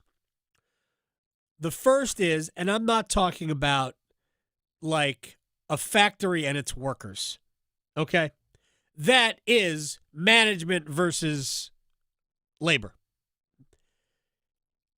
Labor disputes in professional athletics has almost nothing to do with management versus labor. Labor disputes in professional sports is about management versus management. It's about one group of teams versus another group of teams. That's what we're dealing with here. One group of teams wants to limit the other group of teams' ability to spend. And here's ultimately what will happen. And this is essentially proven, but it's also, if you just want to say, hey, that's Gold's opinion, that's fine. All it really does is it removes money from the system. We can pretend and guarantee it all we want. It won't happen. On top of the fact that there's no real mechanism in it for baseball. Like in the National Football League, that's always the example that we look at. The NFL has this massive national television contract where even though certain teams are more popular than others, it is sold as one blanket contract. And those teams, all 32 teams, share in that revenue equally. You'll notice that the Jaguars and the Cowboys do not have similar valuations. And that is because Dallas makes way more money than the Jaguars do. They have deeper pockets. They can do other things. They can provide things that the Jaguars cannot. But Dallas is limited by what they can spend. Of course, Dallas screws that up by doing it poorly. They're not alone. A lot of teams do that. Theoretically, what it says to people is that, oh, well, these two teams have the same chance to win. I'm not arguing that. What I'm arguing is that they're not spending what they could.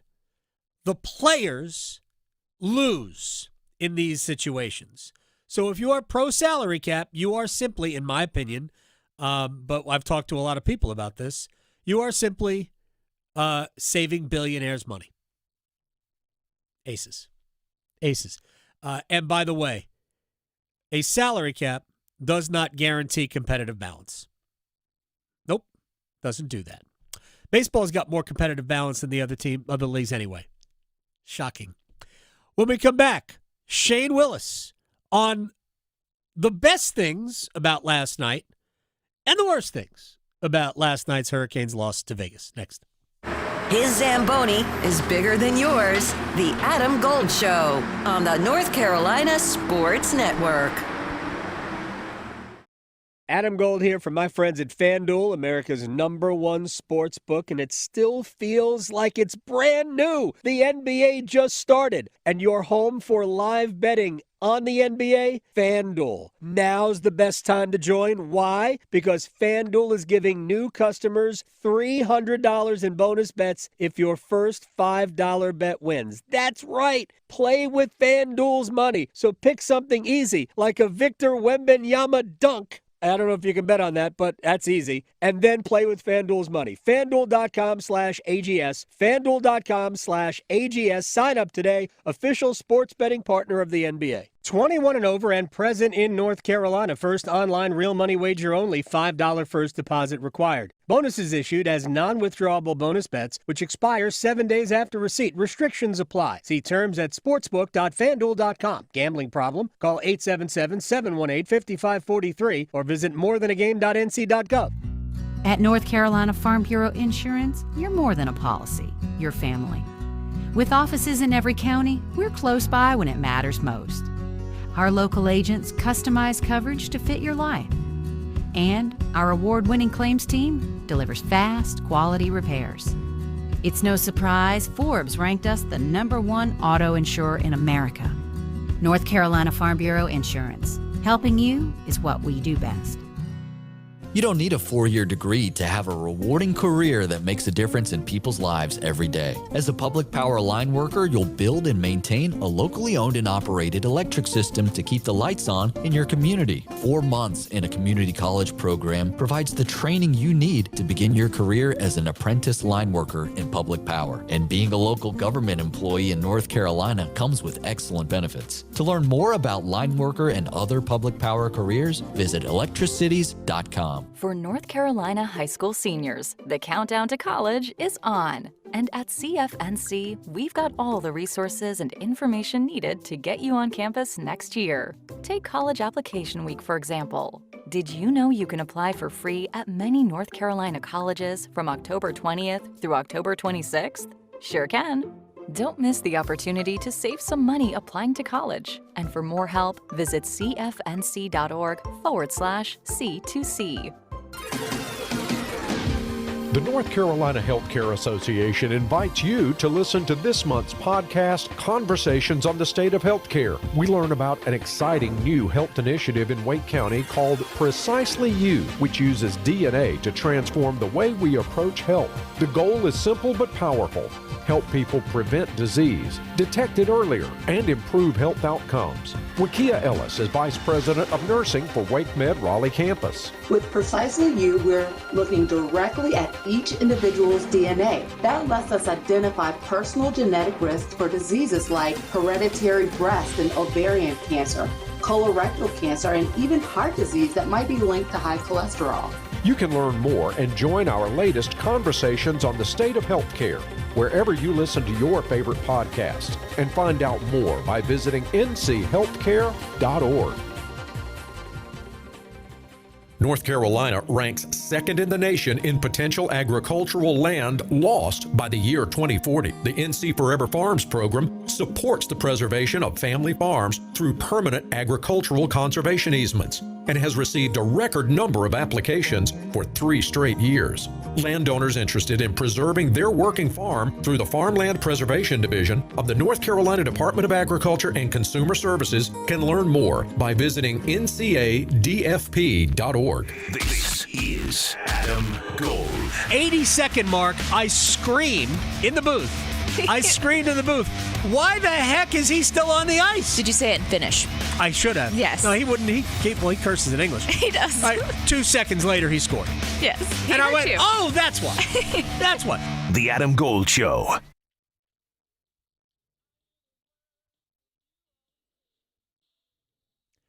It's the Adam Gold Show. I am Adam Gold. Victoria producing the program.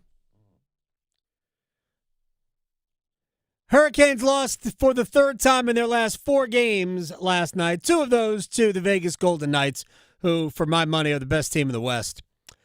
And as we bring in our friend, Shane Willis, FanDuel Sportsnet Hurricanes analyst, for me, the silver lining, the biggest one anyway, is that Andrei Svechnikov has finally entered the chat for the 2025 season.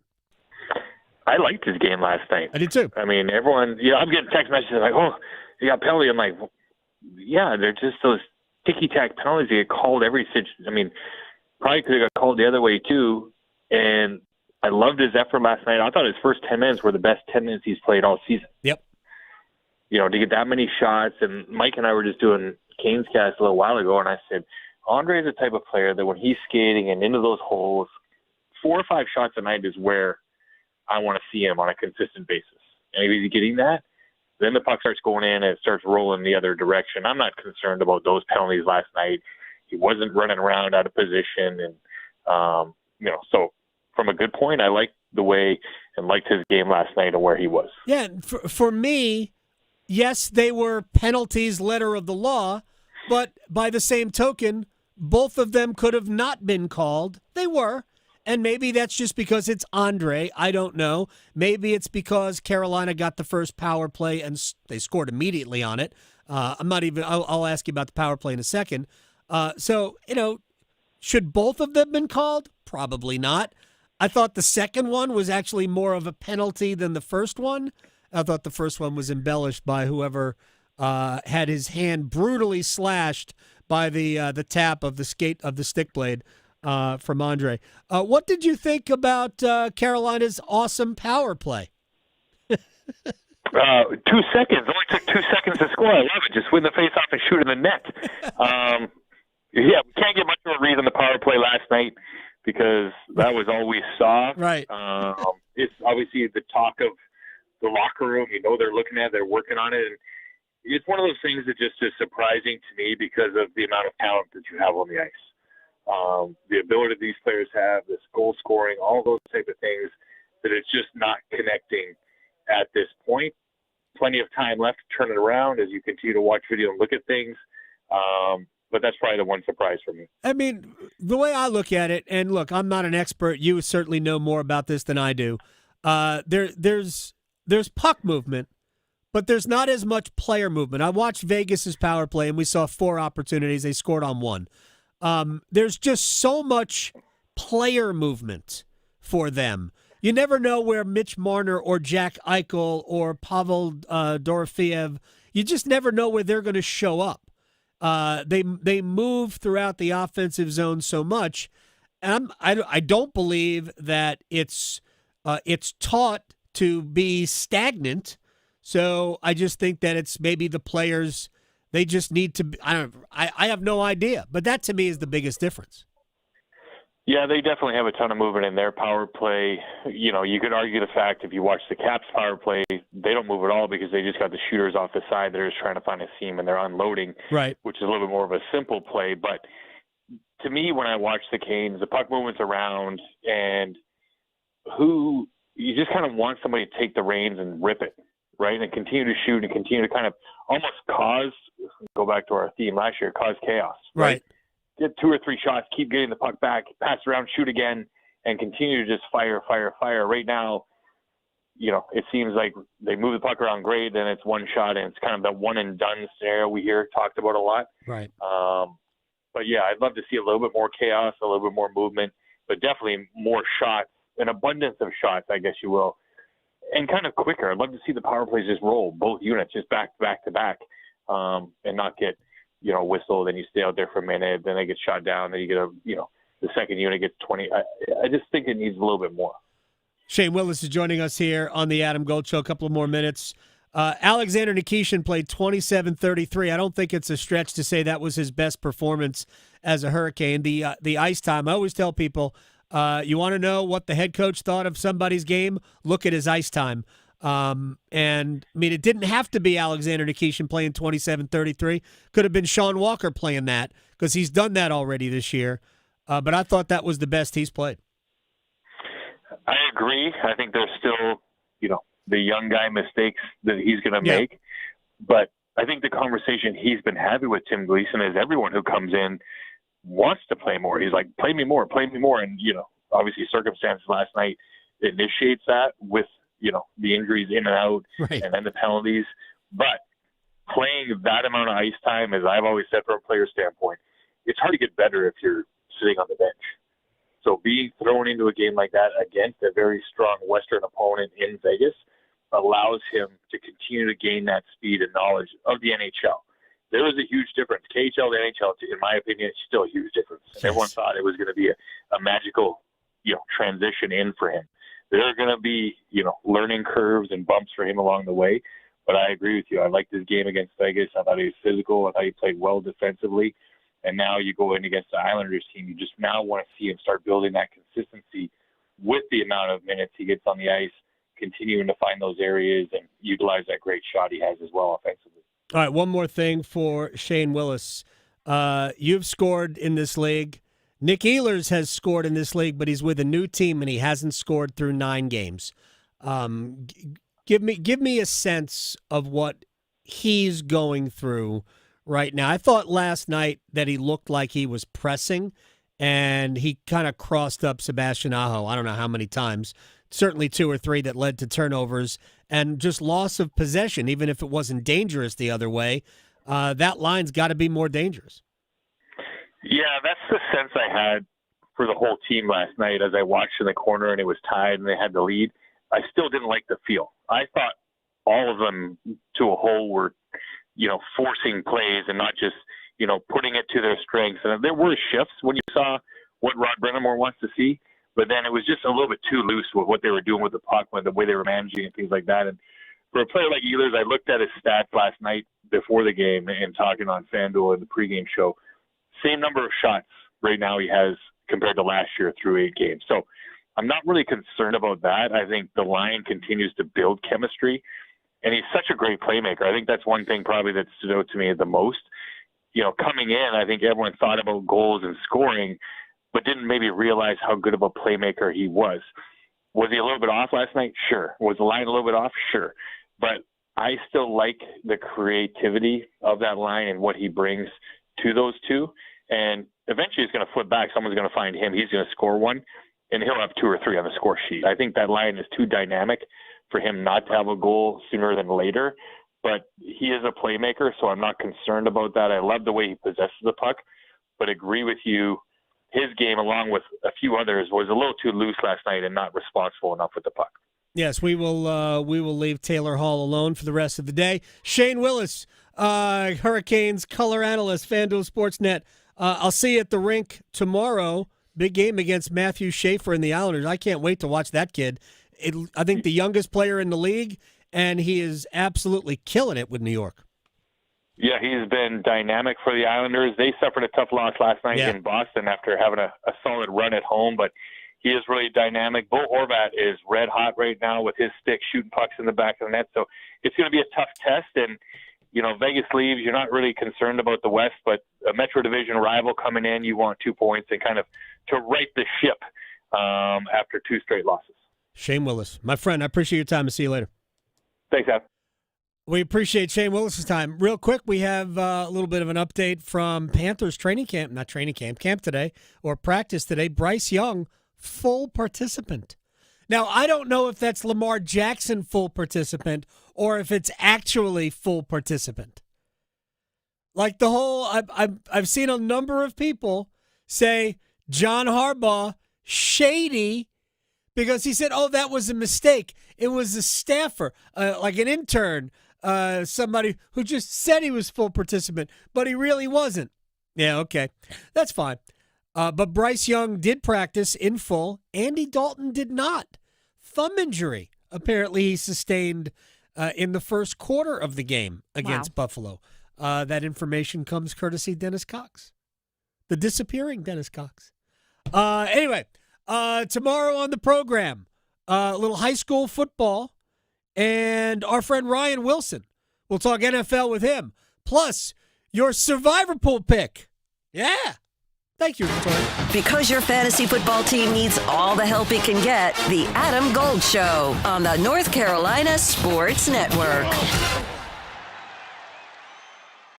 Adam. I'm Adam Gold, and I'm there. Tim. I'm Tim Donnelly, and I'm there. Dennis. I'm Dennis Cox, and I'm there. Victoria. I'm Victoria Bodenecker, and I'm there. Paul. I'm Paul Eihander, and I'm there too. You'll find them all here on the brand new 99.9 The Fan app. To work, to school, the beach, the mountains, the arena, take The Fan with you wherever you go. Available for Apple iPhone and Android phones. Download the 99.9 The Fan app today. Powered by Aspire Money Management. In today's world, financial wellness is more important than ever. I'm Amanda Mangum from Aspire Money Management, here to help you achieve peace of mind with your finances. Whether it's managing expenses, planning for unforeseen events, or investing wisely, we're dedicated to empowering you with knowledge and support. Take control of your financial health now. Visit AspireMoneyManagement.net to schedule your free consultation. That's AspireMoneyManagement.net. Together, we can help you pave the way to a more successful future. YouTube TV customers, you could lose ESPN and the sports you love, including college football, college game day, Monday night football, NBA, college basketball, and more. Take action. Go to keepmynetworks.com to keep ESPN. Adam Gold here from my friends at FanDuel, America's #1 sports book, and it still feels like it's brand new. The NBA just started, and you're home for live betting on the